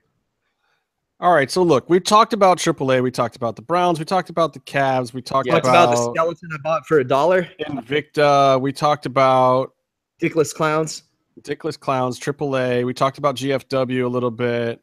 What haven't we talked about? Let me think about this. We haven't talked about that Death Note is on Netflix, and it's getting kind of horrible reviews, but Variety liked it, and they hate everything that's on Netflix, which is kind of weird. Interesting. Yeah, I'll watch that this weekend. I'm not expecting a lot. I love Death Note, like in comic form, and I say comic instead of manga to specifically piss those people off.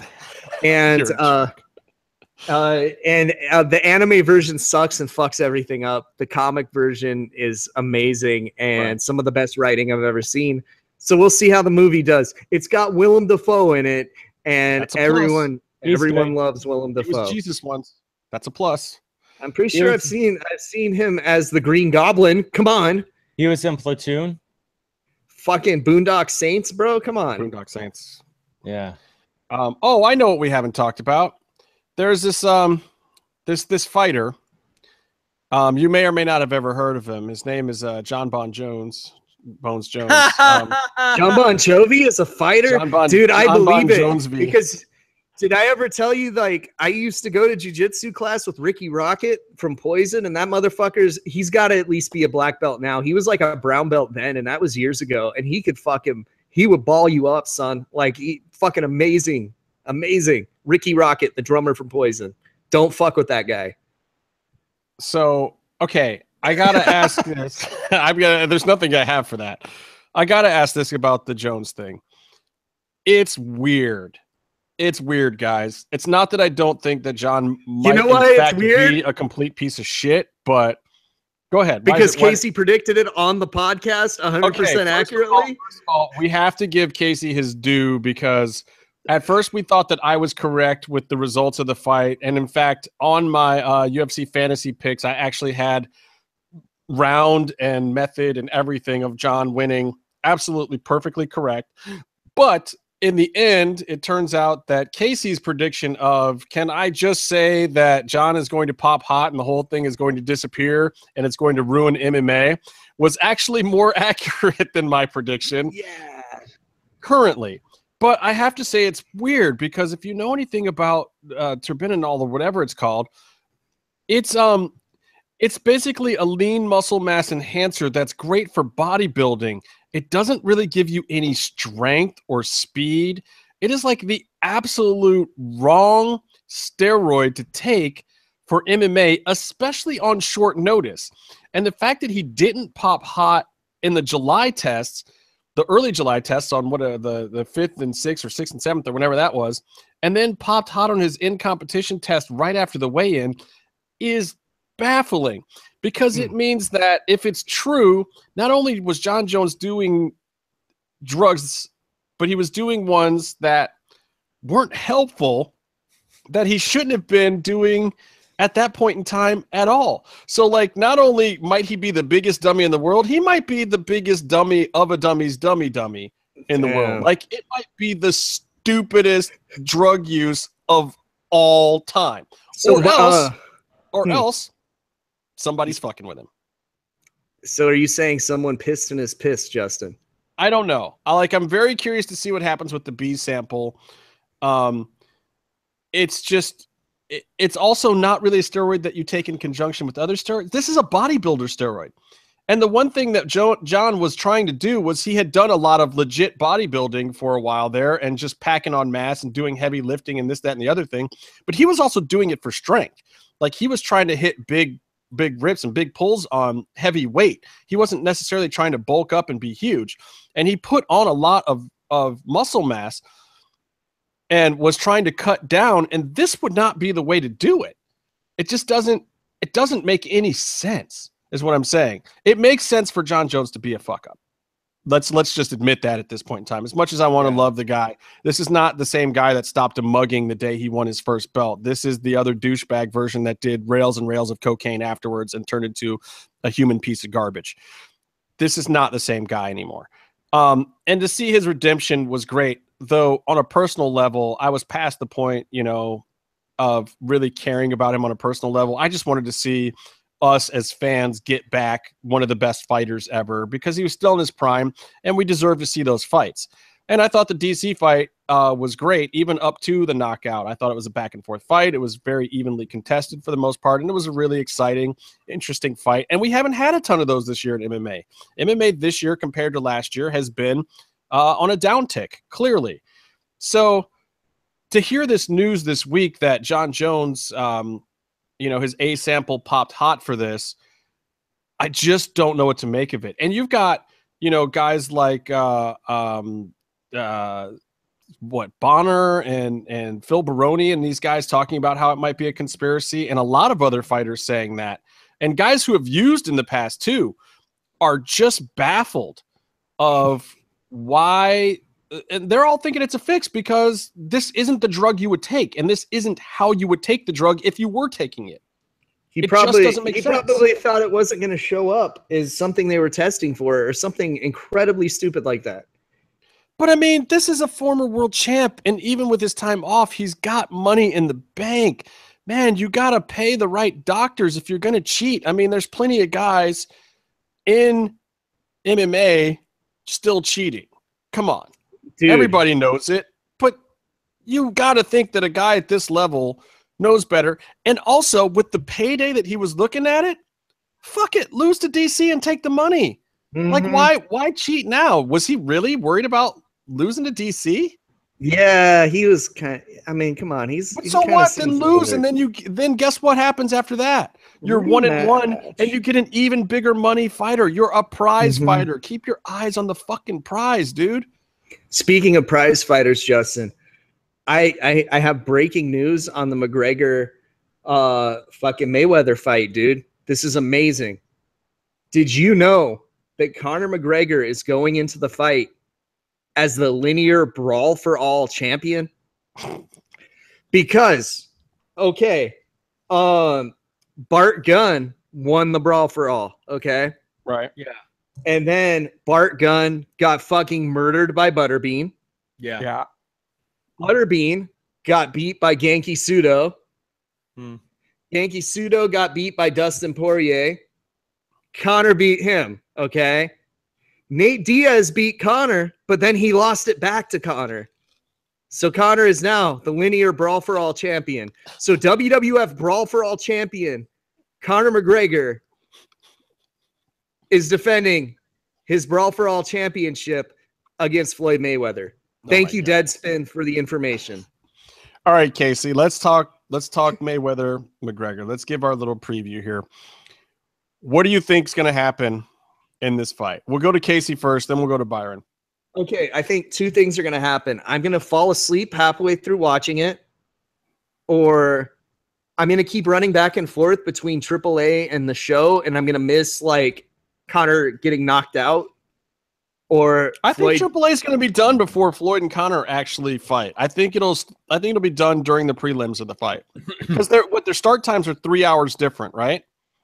Yeah, but they said something like they're actually going to hold the mass match until later. I don't know if that's the case. Dude, we're all trying to Google translate Spanish shit. It could be fucking anything at this point. But dude, if I don't have to watch boring prelims because I'm watching a fucking dope lucha show, I'm going to be so fucking happy. Yeah, me too. Like even if I'm over at my friend's house, on my phone, I'm going to have the Twitch stream up and be watching the TripleMania hopefully main events while the prelims of the boxing are on. Even though there's some decent fighters on the prelims. I don't know if their opponents are any good. I don't know anything about the opponents, but LRB put up some of the more quality guys from the TMT team. So there's some interesting fights on there that if you're a boxing fan, you might be down for, but for the most part, yeah, you're looking at, the co-main and the main being the interesting ones. I think okay, my thing is going to be that the fight is not going to be good. And it's not a hot take, despite what some people might say on Twitter, to say that it's going to be a boring fight and Floyd's going to win. That's not what I want to happen. Sure, I want Conor to win because it would be fucking hilarious, but I don't think that that's going to happen. And Vice just put out an article saying that experts fear for Conor's safety in this match, which is really funny. But yeah, Justin, I think you should tell the guys the interesting prop bets and stuff like that that are for this fight, because that stuff's pretty fun. Oh my God. I mean, there's so many. There's like, prop bets on will Conor throw a kick or try and MMA move. There's prop bets on, I mean, just ridiculous stuff. Will he throw a kick or do an MMA move and completely forfeit his fucking money for the fight? Yeah, I mean, like, and the other thing about boxing that people who bet on MMA or other stuff is, yeah, you can bet on anything. You can bet on what round the fight's going to end, who's going to end it. Like, surprisingly, a very popular bet is for a 4th round KO. And now it doesn't even specify who, but the odds are coming way down on a 4th round KO because so many people are betting on it. Because if you believe that Conor's going to win, that's probably how. But one of the other options that gives you a win with a 4th round KO is a 4th round TKO from Floyd Mayweather. So, which could happen from, I think unanswered punches is even listed as a TKO. Which if Conor is gassing, if Conor's throwing big bombs the first couple of rounds and is gassing, maybe it could happen. So what TKOs do we have? We got, the old school, like, fucking 3 knockdowns too, right? Like, well, yeah, enough knockdowns that even if you're answering the count, the ref waves it off. I don't know technically the rules for this fight, if there's a 3 knockdown rule specifically. Oh, yeah, because it's different for each fight, right? Yeah, but typically the I think the Marcus of Queensberry's rules are something along those lines. And usually if there's 3 knockdowns in a round, the ref's going to stop it anyway. And they always have the ability to do that. I think that, you know, yeah, it could happen. I don't see Floyd really having the power to truly knock out Conor. I don't believe that there's any point in time where Floyd will put Conor on the canvas where Conor with 10 seconds will be able to answer.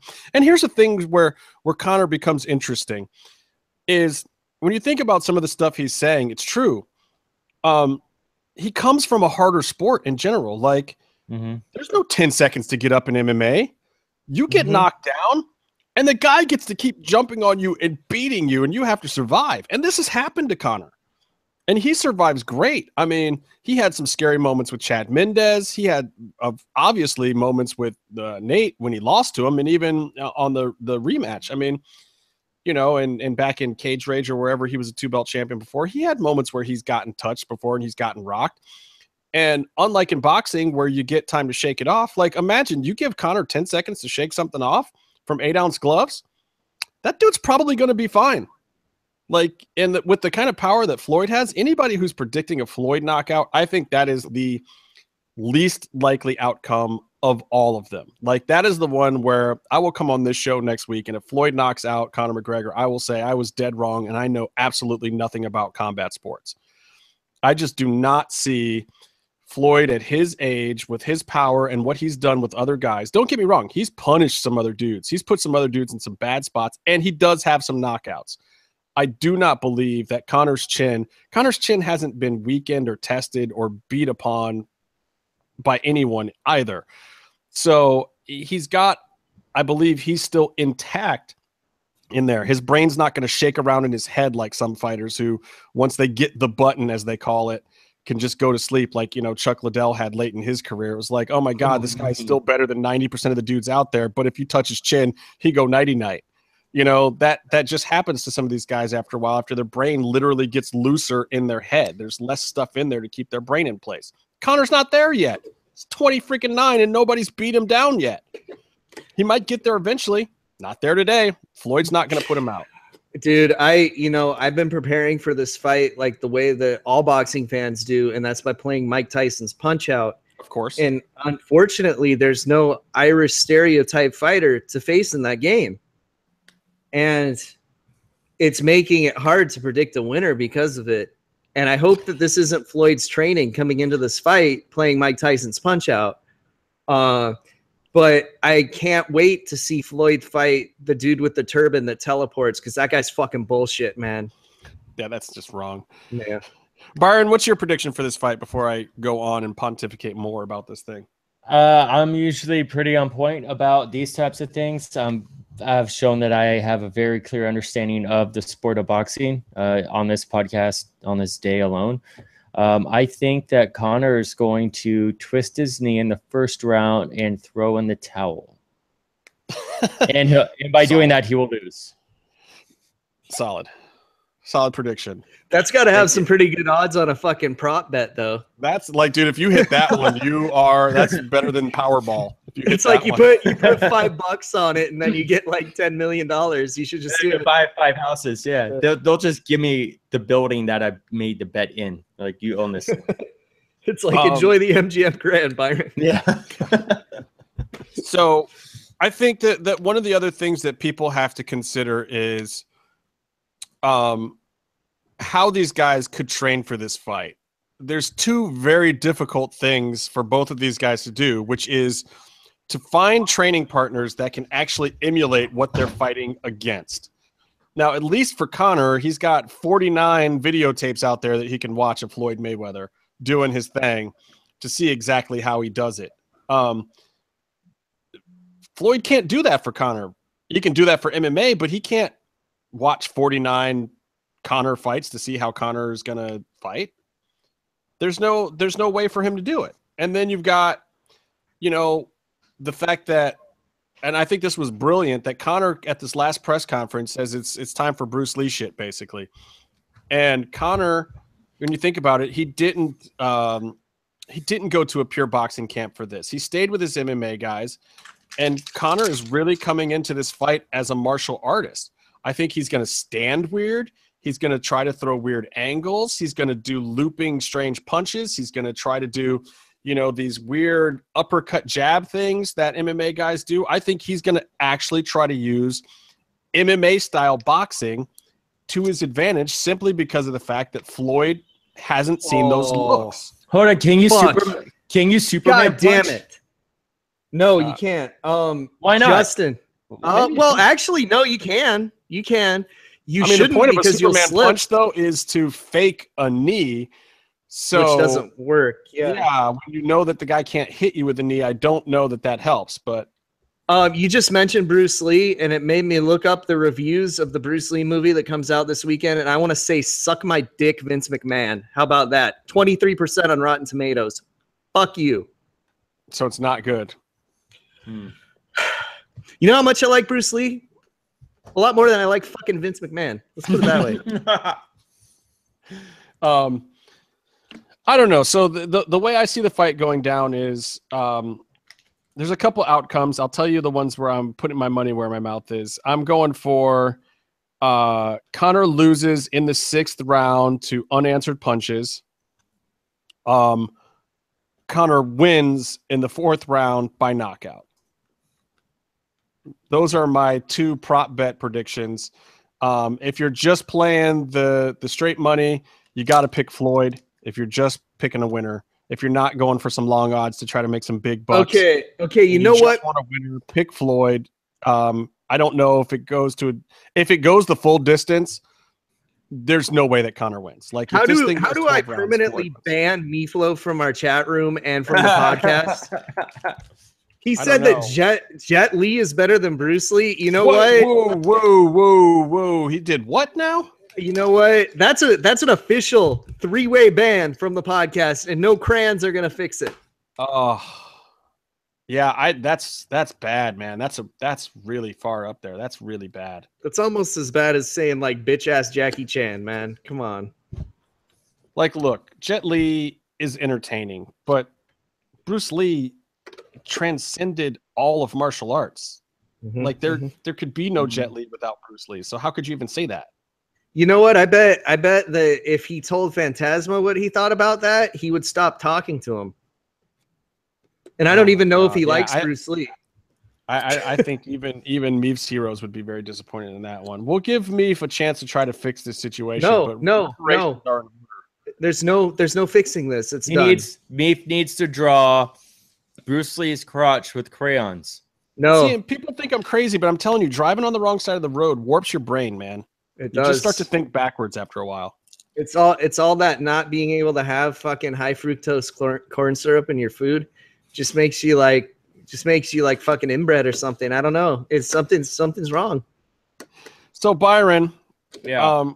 Did you watch the little SummerSlammy thing that they did this weekend? Yeah, I'm out here in New York, and so was WWE for 4 days in a row.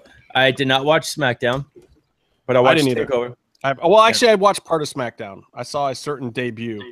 I'm sure SmackDown was really great. I'm hearing myself now. That's probably Casey's. Go ahead. Yeah. So I saw Raw live. That was a lot of fun. I was with some friends. It's you were at some shows too. It's just a lot of fun to be there live. The Brooklyn crowd was horrible though, and they paid more attention to beach balls in the crowd for like the last hour and a half. Well, didn't Cesaro run out and grab a beach ball and smash it at one point in time? That was one of the shows.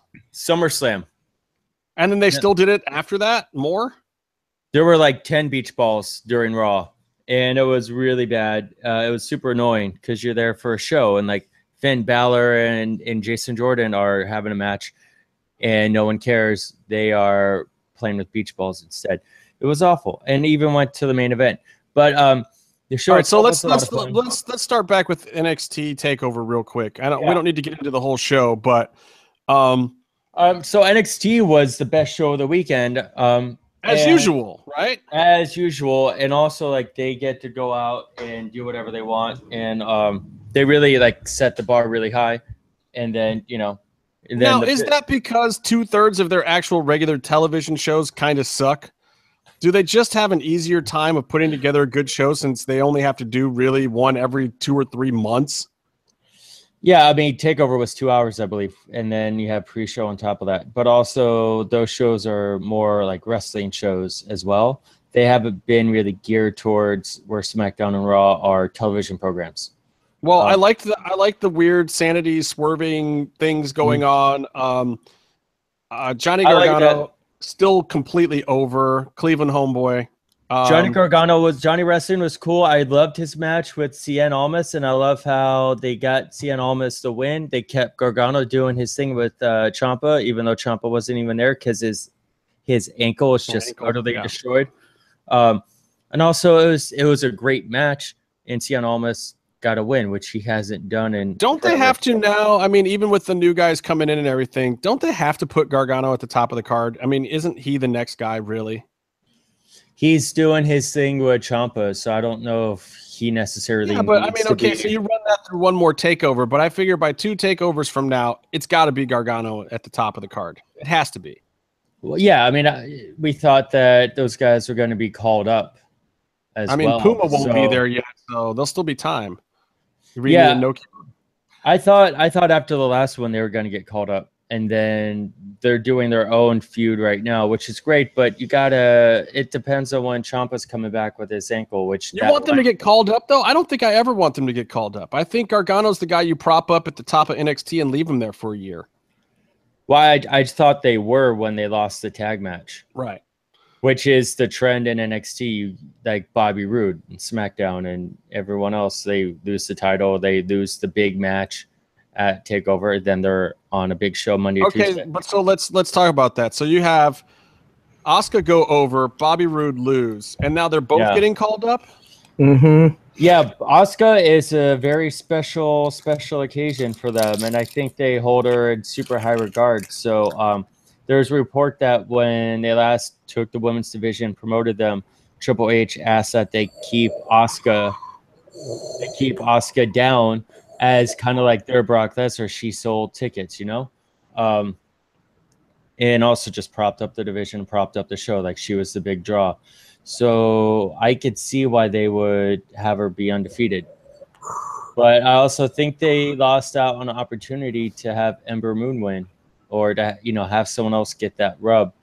But then again, I don't know if Ember Moon really needed it though, and I think that's part of the reason why. Where are you? I don't think that they had a female talent there that needed it. Hey, Casey, by the way, Baby Driver is back in AMC theaters. If you haven't seen it yet, go see it. No, I saw it, dude. It was fucking dope. I love that movie. You should go see it. I just got a text from AMC saying that this weekend only, Baby Driver's back on the big screens. Go see it. Okay. So I thought it was great. I really loved that the Ring of Honor guys are coming in and doing stuff. You got Bobby Fish, Kyle O'Reilly, and Adam Cole, Bebe. I really fear NXT too much going into Ring of Honor land. Like I feel that they walk that line too much as it is, and bringing these guys in especially, that's a dangerous call. Like you're already talking about working a smart kind of audience in general. But I think they're more like indie superfed. Vinny Massaro made a comment. Meltzer agreed how they are NXT or they're PWG with air conditioning. Yeah, which is automatically better than PWG because there's that fuck that building. Fuck that building. I mean, I love the Aleister Black Itami match though. Hideo showed fire that he hasn't showed in NXT. He still doesn't compare to old Kenta videos, his old matches. He's not where he used to be. I mean, he lost some time in there too, and it's like the real question for him now is, can he get it back and propel himself, in the right direction to at least be as a top mid-carder? I don't know that he's going to really stay at the top of the card at any point in time. He might come in and out of it, but he's got to find a way to really get a slot at the top mid-card and be a draw. Because NXT is going to have issues now with draws. I mean, Bobby Roode was a draw. Asuka was a draw. Mm-hmm. Clearly Fuck Bobby Roode. Clearly, Alistair is a draw and I think he can easily fill the Bobby Roode shoes. Yeah, anyone can fill those shoes. Bobby Roode fucking sucks. But Alistair Bobby Black, Roode's glorious. What are you talking about? Alistair Black doesn't do the promos that Bobby Roode does. Bobby Roode good will because go out he there sucks. and he'll fill that programming slot where your champion comes out and does the 5-10 minute promo that lets everyone know what's going on with the main belt. You know? Yeah, but look, Shinsuke never did those promos either. He was in because Tommy ends the next fucking Undertaker. He doesn't have to do fucking promos. And that, you guys know how much I like the Undertaker. So fucking but the Undertaker when he was coming up had Paul Bearer. Don't forget that. So but all he did was he said, "Oh yes." But I mean, he still worked the angles. He gave people somebody to talk to. Look, Undertaker cut promos too. I love Alistair Black a whole bunch too, but you know, I recognize the difference between him and Bobby Roode. But his Black Mass, I mean, his finish is just his back spin kick, which doesn't sound all that impressive, but it looks and sounds amazing every single time. All right, so Meef just brought it up, and I'm going to give Meef credit for this one thing. Drew McIntyre does have a terrible finish. I'm going to agree with Meef. First of all, if you guys are talking about the double arm DDT, you can both just fuck off, because if it's good enough for Cactus Jack, it's good enough for anybody. Okay. No, that's Bobby Roode's finisher, right? The glorious DDT. He does it in the Impaler. He does the spike DDT basically. Yeah. Drew McIntyre doesn't do the Cactus Jack double arm DDT. He does something else, but his finish is a running kick. Yeah, it's like the lamer version of the Kinshasa. It was Hideo Itami's shotgun kick before he got to do the go to sleep again. You know, no one should be allowed to kick but Tommy End because he's a fucking Dutch kickboxer. You want to get kicked by a fucking Dutch kickboxer? It looks great. It looks great. It's just it's so anticlimactic after some of the other stuff that he does in the match that it's just like, geez, really? That's you know. Yeah. I don't know. Like the McIntyre the match with fucking Drew and Bobby Roode was a good match. Yeah. But something about how it finished was still kind of like, because still my favorite thing that Drew McIntyre ever did was him fucking corpsing during the 10-man match at Bola when it was in slow motion and shit. That was fucking funny. But yeah, that was great. I do like that they played that this was a redemption for him and they acknowledged what he had been through in WWE before and that it didn't exactly work out right. I liked that touch to the whole thing and I thought it was fitting. And I think that that's something that you can only get on NXT, that they can explain away the story, because once he gets called up again, that all goes away. Every bit of previous history is gone, and he's just a new character all over again. Yeah, because you have to remember that one of the members of 3MB is their fucking world champion right now. You know. And they'll never discuss that. All right, so moving on. SummerSlam. Hey, who said Shinsuke wasn't going over last week? Well, you were absolutely right. Like, there's no reason to put Shinsuke over yet. It's not his time. As much as that was the whole promo angle. And did I say Brock retains too? Because I'm pretty sure I said Brock retains too. Which was a good call, and I think that the way that they did that was actually well done. Oh, dude, because Braun Strowman, dude, again, I gotta say, I'm not even watching WWE right now, but Braun Strowman, when I was like 10 years old, if I was watching now as a 10-year-old, he would fucking be my favorite wrestler right now. And honestly, they used him perfectly. The spots were great. Brock sold for him the right way. Like, they smashed through two of the tables and then turned another table over on him, which was total weak sauce, but it even that worked. But it was funny. Stretching Brock out, and then the fact that everything from that moment on was completely predictable. It didn't matter. This is the stuff that Vince does right. He did it right here. It completely worked. It was the right call. And putting Brock over on Roman specifically in the actual match was just good booking. Every now and then you got to give the crowd what they want. I think it worked this time. And I don't think it took anything off of anyone other than Roman. And now he can work with John Cena and it's fine. That's exactly the program he should be in. So what they're doing with Roman is what they've been doing is they're having him lose on pay-per-views because they think that'll get people to like him more. but no one's really noticing. They still think he's super Cena still, you know? Well, and he is a little bit, which is why the whole Cena thing with him and Cena the next night and The Miz was perfectly done. Also, to the point where they have to be careful because everything that came out of Miz's mouth was complete truth, even though he's trying to sound like the whiny heel. I mean, you could tell, especially in Brooklyn, that was just getting over. And if you look at Maurice's face during that promo, she is about to lose it the whole time because the whole thing is pure comedy. It's going completely wrong, but they're all just going with it. Like, I get what they were trying to do. They knew that Cena was going to get the mixed 50-50 reaction. So was Roman. But then Miz comes out and starts telling the truth. Like, how did they expect that to work? It was great. We were loving it. That was my favorite part of Raw. That was my favorite promo that I've seen in WWE since probably one of the last ones Miz did. It was just straight fire. It was awesome. Yeah, I mean, they got to stop. If they don't want Miz to be a babyface, they have to stop letting him tell the truth. And then he didn't even heel out on the audience until way towards the end of the promo. Like, I think he completely lost sight of the fact that he was supposed to be a heel, and he should have, like, turned on the crowd immediately. Like, the Barclays thing was funny at the beginning, but then, you know, he should have called the audience idiots a whole lot sooner. But it was great that he didn't. I enjoyed it. It was really entertaining. Let me backtrack to SummerSlam again because both the women's belts switched hands, which I find very interesting. I thought that Natty was a strange choice to take the belt off of Naomi right after they finally get her glow-in-the-dark belt working right. The entrance is popping.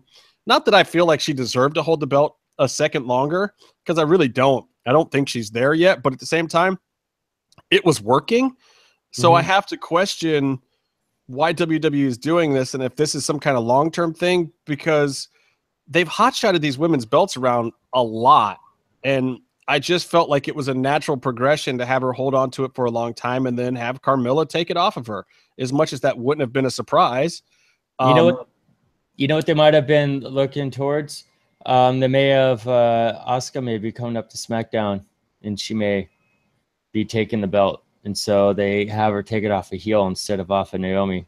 Well, but after you've already had Corbin's Money in the Bank fail, can you have Carmella's Money in the Bank fail also? Would that not be taking too much steam off the whole Money in the Bank concept? One of the two of them's got to actually win the belt at some point, right?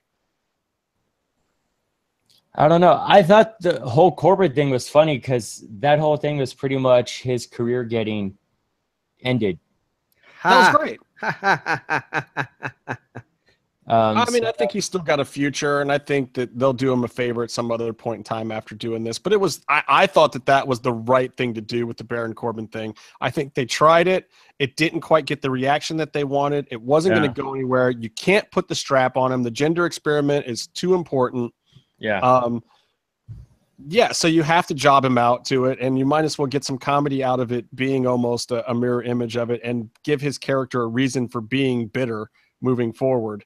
I thought it was actually really well done with him also, but I just, once again, we're at this thing with WWE where it's like, what are you guys doing with this women's division? Like, the Raw belt especially has been hot shotted all over. It's like, if you're a woman and you're on Raw and you haven't had the belt, you got to be asking yourself what's wrong with you, because they're just giving the thing away like candy left and right. Sasha's got it again. And Alexa calls her out for having never once defended it and keeping it, which is true if you go back and look, which is ridiculous. Like, you can't go 2 matches and keep the belt. You win it on pay-per-view and drop it on Raw every time. Like, you suck. I mean, and Alexa flat out called her out for that. Like, Alexa's basically like, look, bitch, you're a 3-time champion because you can't hold on to this thing. Like, Alexa in the first week of her run has literally held the belt longer than Sasha. It's crazy. And they basically have a few like sort of main event type female acts on Raw, and they make them all fight each other, or pay-per-view type matches between the two of them, and they don't have any filler. So that way you see Sasha and Nia Jax and Nia Jax, and you just kind of get tired of it. Like, I don't see any matchup on Raw that's interesting. Sasha has the belt, so what? Like, you're just going to bring Emma out and have her lose in 30 seconds. Like, it's not interesting, though, even though they have some of their best characters there. Well, I mean, I feel like, and I don't know that they can do this, but they do need some more fresh blood. And I don't know if the Mae Young tournament helps them with that, especially on Raw, because it's such a long show and you've only got like 4 or 5 women, and Dana Brooks having personal issues right now, so she's not even around. Yeah. You know, you got, you know, and Paige hasn't come back. Is Paige ever coming back? Do we care if Paige comes back? It's like they need some kind of influx. Not coming back without me, Poppy. No Paige, no AJ. Dana's out for a while. Asuka's coming over to SmackDown, right? Or is she coming up to Raw? You just completely no-sold my Page? God damn it. I thought Paige was actually here. I thought she was guesting on the show. I was about to get my list of questions ready. I am looking pretty fucking pale right now. Jesus Christ. You really are. I don't know if you're pale, but I think it's the lighting, dude. I can't tell from that. You'd have to bend over and show your bone for us to know if it was matching. Oh, Paige or okay. not. Hold on. I'm saying is it too soon still? That the video was like 3 months ago. All right. Anyway, so that's why they got new belts. It happened right after that. That makes sense. Oh shit! I'm dying over here. I'm dying. Oh my god! You should have done that in your fucking improv class. Yeah, Shit. really. One person would have got it. For sure, right. one person would have got it. One person in my class would understand WWE news. Yeah. So we've also got new tag champs. Ambrose. Yeah, that's cool. It's sort of a Shield thing. It's sort of freshened up Ambrose and Rollins. That's fun. It's like we got nothing for these guys, so let's tag them up like Kofi Kingston and CM I appreciate it too because I like both those guys, but I don't think they should be in the title picture right now. Wait until Brock's back out of the picture, and then those guys can slide right into that spot. Really, Justin? You like Dean Ambrose? Really? I like Seth a lot more than Dean Ambrose, but Okay. Dean is entertaining, and I like him as a top mid-card guy.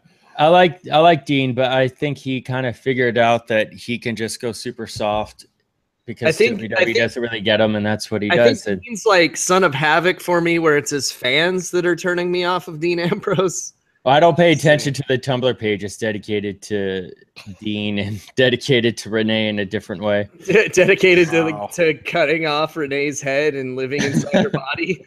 Yeah. Oh, that's real. That's real. But regardless, I think it's a good use of them for right now. A feud with the Hardys or whatever. This candle smells delicious. I feel a little bit bad for Sheamus and Cesaro though. Like they've had a decent run ever since their best of 75 match or whatever. You know why I don't feel sorry for them, Justin? Why? Because fuck Sheamus. Sheamus fucking sucks, dude. I feel sorry for Cesaro. I don't know though, man. I've seen a lot of improvement out of him, and I think this is a way better use than having him as a champion in singles matches. All I'm saying is that, you know what? Cesaro's got a lot less luggage when he doesn't have to carry 2 belts and his partner too. How about that? What's Cesaro going to do as a singles? They're not going to put him at the top of the card. They're not going to put him at the top of the mid card. They're not even going to put him in the U.S. title picture. This is where Mr. Krabs in the chat says that Cesaro should come to Lucha Underground. This is no, but this tag team has really allowed both of them to have a little bit more fun, a little bit. They extend their personality a little bit, and not that far. It's just Cesaro gets to wear a kilt, you know, and like that makes him seem a little bit more fun and whatever. Because he's, you know what? Fuck that.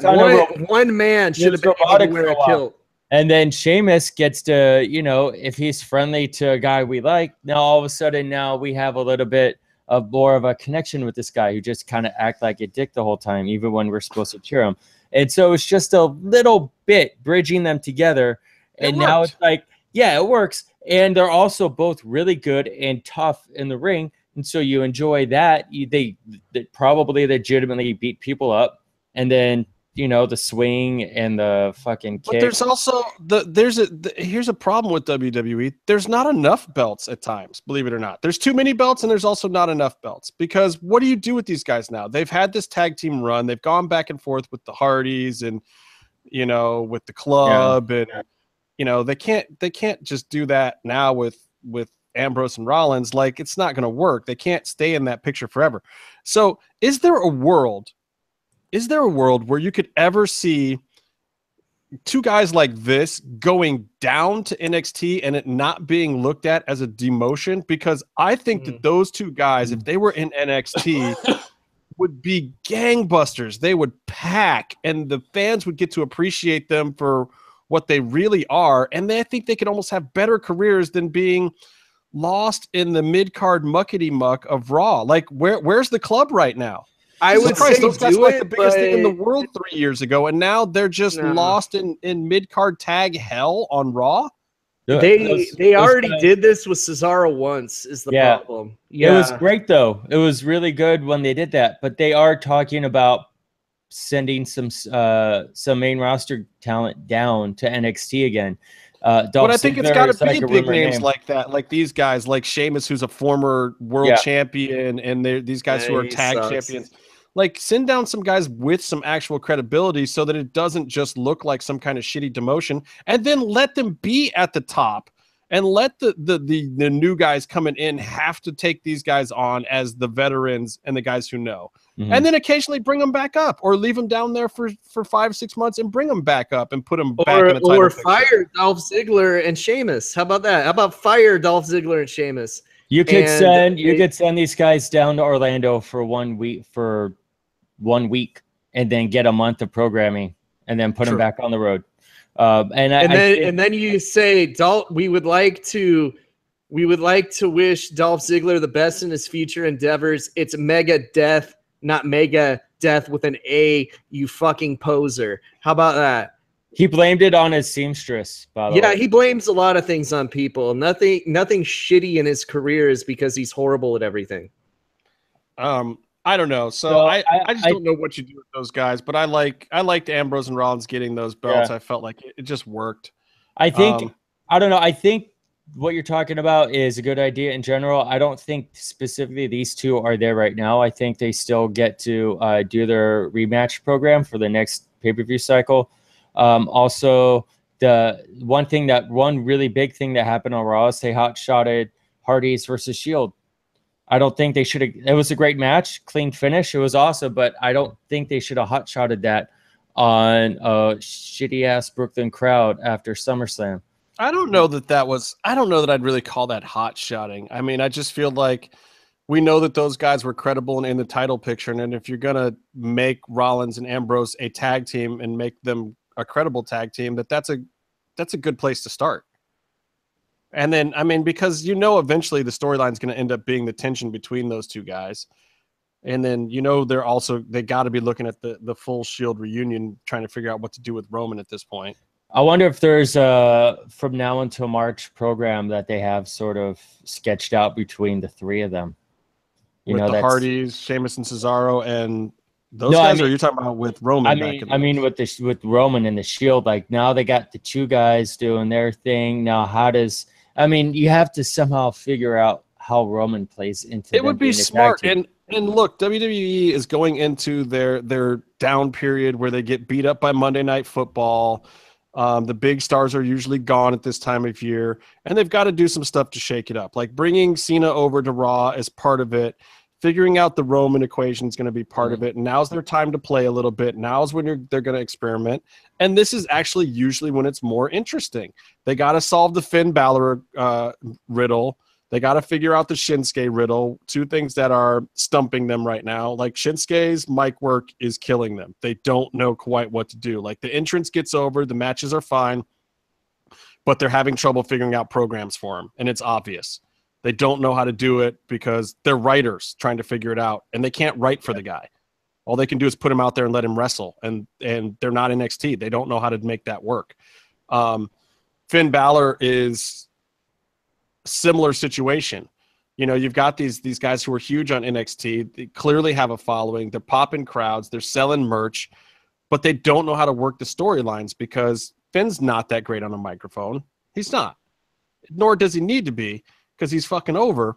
But they got to find a program for him that works. And without a belt to put on him right now, obviously they need to get him back to the Universal title picture at some point in time. But I imagine that might almost be at this time next year. Yeah. I mean, he would benefit. Brock wants to do will determine where that Universal title goes. Finn would benefit greatly from a belt. And that's, that would also really feed into his heel sort of rock and roller gimmick, the leather jacket, not the demon. And that's why they were throwing it on him immediately before he busted his shoulder. But Jesus Christ, Casey. I'm fucking exhausted. You're talking about how they don't have enough belts sometimes when all of a sudden you have your main belt sitting at home except for like 3 matches a year. You know, that's a big deal. Now your IC belt is on Miz. Like, he's not going to lose it. He needs to hold on to that and do that thing. But now you have your 2 belts and they're not really in play. And they need that. Finn needs a belt.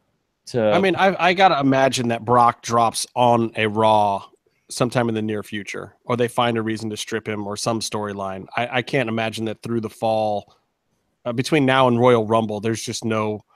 I agree with him winning this SummerSlam, but I just don't imagine that there's really a reason to keep it on Brock much further into the year. It doesn't buy them anything. No one's gonna watch anyway. Like, now's the time to take it off of him. I don't know exactly how you do it, but I think you got a month and a half max that you can have that belt still be on Brock. Here's a Brock question. He's flirting with UFC, and that was giving him a ton of leverage, especially with the Jones Von Bones call out. But, you know, and that gives him leverage to get more money and a better contract, this and that. But don't you think that's already been settled? I mean, I think this finish says to me that whatever that leverage was settled, and that he settled on WWE. And maybe giving them some more dates next year and more time, and not taking any time off from it again. I think he could do both, and I think him doing both is beneficial to him, WWE, and UFC. I think, you know, it's just a matter of scheduling, and he's not around all that much anyway, but he's a huge star, and he can make everyone money. But he's charging them for dates, though, man. They got to be real careful. Like, they can't be using him on TV dates where they're not getting something out of it or already making a shit ton of money. But here's the thing with Jones pretty much done. Just don't know yet, though. That B sample comes back. And then the other thing is, honestly, for Jon Jones, maybe WWE benefits more, because if Jon Jones is on a 4-year suspension, boy, I'll tell you what, if I was Vince McMahon, I would be like, dude, I'm so sorry to hear about that. I've got a place you can come and work tomorrow. I'll work it out with Dana. Like, hey, pal, I got a thing where part-timers don't have to piss, pal. It was my birthday yesterday, pal. Thank you for the wishes. But when Brock says that he is good. considering UFC, doesn't he need a dance partner? Who would he fight? Dude, anybody. The Reem, I don't care.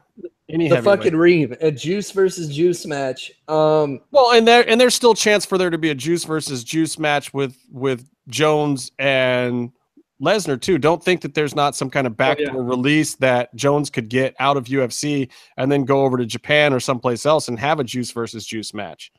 I heard he's into backdoor releases, but that's neither here nor there. I do want to say that I have to get off this call to do another 3-hour-long conference call.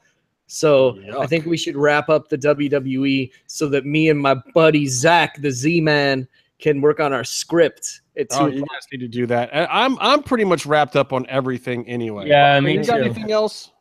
Probably. New Japan G1 was awesome. I did kind of want to talk a little bit about it. I talked about it on Twitter a little bit. It's just go through, at the very least, watch some of the main events on all the shows. There's a ton of matches. There's a ton of shows.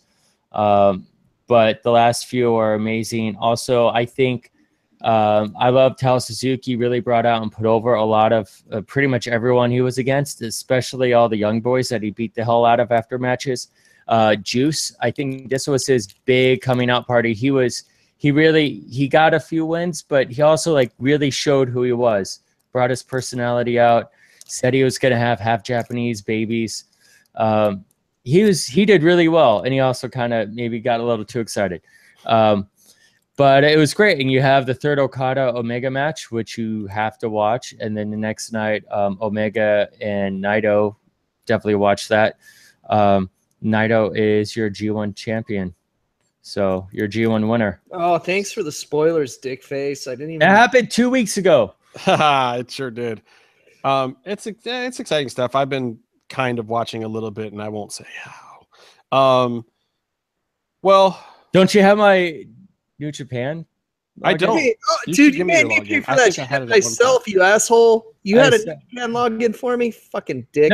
No, Casey, I don't have one for you, but I thought I sent it to Justin a while ago. I used it once way back in the day, but when people hook me up with stuff like that, I don't keep their shit because, you know, it's your shit. So you have to give it to me again for catching up on some of this, though I've seen some of it. Anyway, look, I am still smangry. I'm mad about racism. I'm mad about Lucha Underground finishes. I'm mad about there not being a season 4. Yeah. I'm mad about Jon Jones. I'm mad about what else am I mad about? I'm mad about the Cleveland Browns taking a knee and then people not respecting it. Ass blood. You're mad about ass blood, bro. I'm mad about Kyrie getting traded for Isaiah when Isaiah might have a broken hip. I'm mad about the fact that LeBron might leave. I'm mad about the I thought he was leaving. That Jon Jones and Stipe Miocic might not happen now. I hadn't even talked about that because that was a possibility as well. Yeah. I'm super duper mad that TripleMania and the Connor fight are on at the same time because they actually did a good job. Look, congratulations, Dorian and Vamp and DJ and Mundo and Cross and all you pricks for actually making me care about AAA again because I actually want to see TripleMania. I'm really curious to see what's going to happen there, and I want to know. And I think there's some great performers. As much as they screwed over most of our favorite performers, not even a year ago. Never forget. Somehow I'm still excited about it. I'm not smangry that Twitch is putting it on too. I think that's a brilliant move, and honestly, that gets my top move of the week in wrestling. TripleMania being on Twitch is the best news of the entire week in all of combat sports. Yeah, I like it, dude. And I didn't do a match of the week this week. I'm mad that Justin stole my smangry gimmick. Let's see. I'm also mad. You know what? I'm not mad. I just go with the flow. I'm a nice person. I'm not smangry. I'm nice, even keel. Fucking namaste, motherfuckers. Oh, but unless you're me, Flo, fuck you. You even said PMA today. Like you are. You know what? Yeah, but you know what? After Meef said Jet Li is better than Bruce Lee, that PMA has gone to an SMD. B. I heard that Casey's going to be live tweeting the TripleMania all the way through. So stay tuned to Lucha Gringo on Twitter. Look, whoa. Let's not get carried away because first of all, I know they're going on Twitch and everything, but they've never had a live feed that's held up long enough for anyone to do live tweeting before. So let's just get there first before we start talking about live tweeting TripleMania. Let's just actually see if anybody can watch the show real time this year. And I'm not live tweeting shit. I don't need a fucking community to watch a wrestling show. I just need to sit here by myself and enjoy myself. God so Casey, Lucha Gringo on Twitter will be live tweeting TripleMania. You're a jerk. Feed. And also, like, if you just know where he lives, go to his house and then listen to him talk about the show. That's also something he wants you to do. Actually, I don't want anyone and to make sure you follow Friday, Casey, because it's still Friday. At Lucha Gringo, follow Fridays. Yeah, because I'll mute you and I'll probably block you because I've been considering it. And one person that still follow Friday me today, probably going to get blocked by next week. Dude. Hey, Mil Machete has almost started the whole crazy entire Lucha Click thing again today, and I was really tempted to tag you in that, but I refrained. I wasn't tagged. I muted that after the first post, so I didn't even see how bad it got, honestly. I didn't even see. Oh, that one got ridiculous. That one went on for about 6 days and involved like 200 people, and some of the highest rated tweets that weren't big retweets that I think I've ever been on. It's crazy. Anyway, everything makes me smangry. Oh, so the Conor Floyd fight makes me smangry. I haven't even talked about the Paulie Malignaggi thing. That makes me super duper smangry. Ariel Helwani not being allowed to do the coverage because of his beef with Dana White makes me really, really smangry. Kevin Lee versus Tony El Kukui Ferguson for the interim lightweight title does not make me smangry. That makes me very, very happy. But DJ versus whoever he's fighting to break the record instead of TJ makes me smangry because no one's going to watch it. And DJ's a great fighter, but nobody cares. And until I beat him up in the street, nobody's going to ever know who Demetrius Johnson is. I don't know. I'm so smangry too because I'm locked in a cage and I'm a skeleton. That makes me spangry. Baby Driver. I'm gonna go see Baby Driver, dude. Go do it for real. It's a good time. It's That good. will not make It's Ricochet's new finisher. it. Okay. Well, hey, I thought Justin. his new finisher was called Tessa's Allowance. Oh, hey, Justin. So when you were watching the show last week, Casey and I did this contest to see who could do the sign off the best. Who do you think did the sign off the best? The poll results technically Casey's was not wrong since you cut him off, you dick. I don't know what you're talking about. Fucking right. Fucking. I can't believe Casey fell for that setup though. It was so obvious you were going to do that, and Casey didn't get away with it. I was like, I'm gonna go first. I can't even believe I went back and watched that show. I shouldn't have given you guys a view. I wanted that to be the lowest rated show in history, just to prove my value. It's actually the highest, which is amazing. Like, I'm sorry, Kevin Cross. We've dethroned Kevin Cross's episode. I don't think that's true. I don't think what you're saying there are real words. Casey is a liar, but it was still a good show. It's cool because I don't have to plug like 10 other podcasts to get us listeners, Justin. I just show up and tell people to go fuck themselves, which you've listened to Mats and Mayhems this week. Be cool and go fuck yourself. I will say though that at least Dante Oblivion, the host of one of those other podcasts, he told me, since I wasn't watching, he actually watched you guys and said that it was very good and you guys held it down, and he gave you big props, especially to Byron, who he thought was completely incapable of doing such a thing. I guess thank you, Dante. I'm not quite sure how to take that, but I will take it as a compliment. I agreed with him. I was like, man, I totally thought Byron was going to really, really botch that, and somehow he held it together. Like, we know Casey's got his shit together. Yeah, he held it together because I made a fucking format which said talk about how Justin's dying, then talk about Lucha, then something about like what we. You put down weekend plans, like Casey. You're not going to talk about your weekend plans. No one cares. You're going to sit at home and wait for your parents to serve you dinner. I'm sorry. I'm not just going to sit at home and eat a gallon of ice cream and cry, Byron. It was a pint, and I did not cry until today when I realized what I did to myself. No, I worked out today. I'm sure you guys can tell. I'm oh my God. Until next time, stay calm and stay in the mix.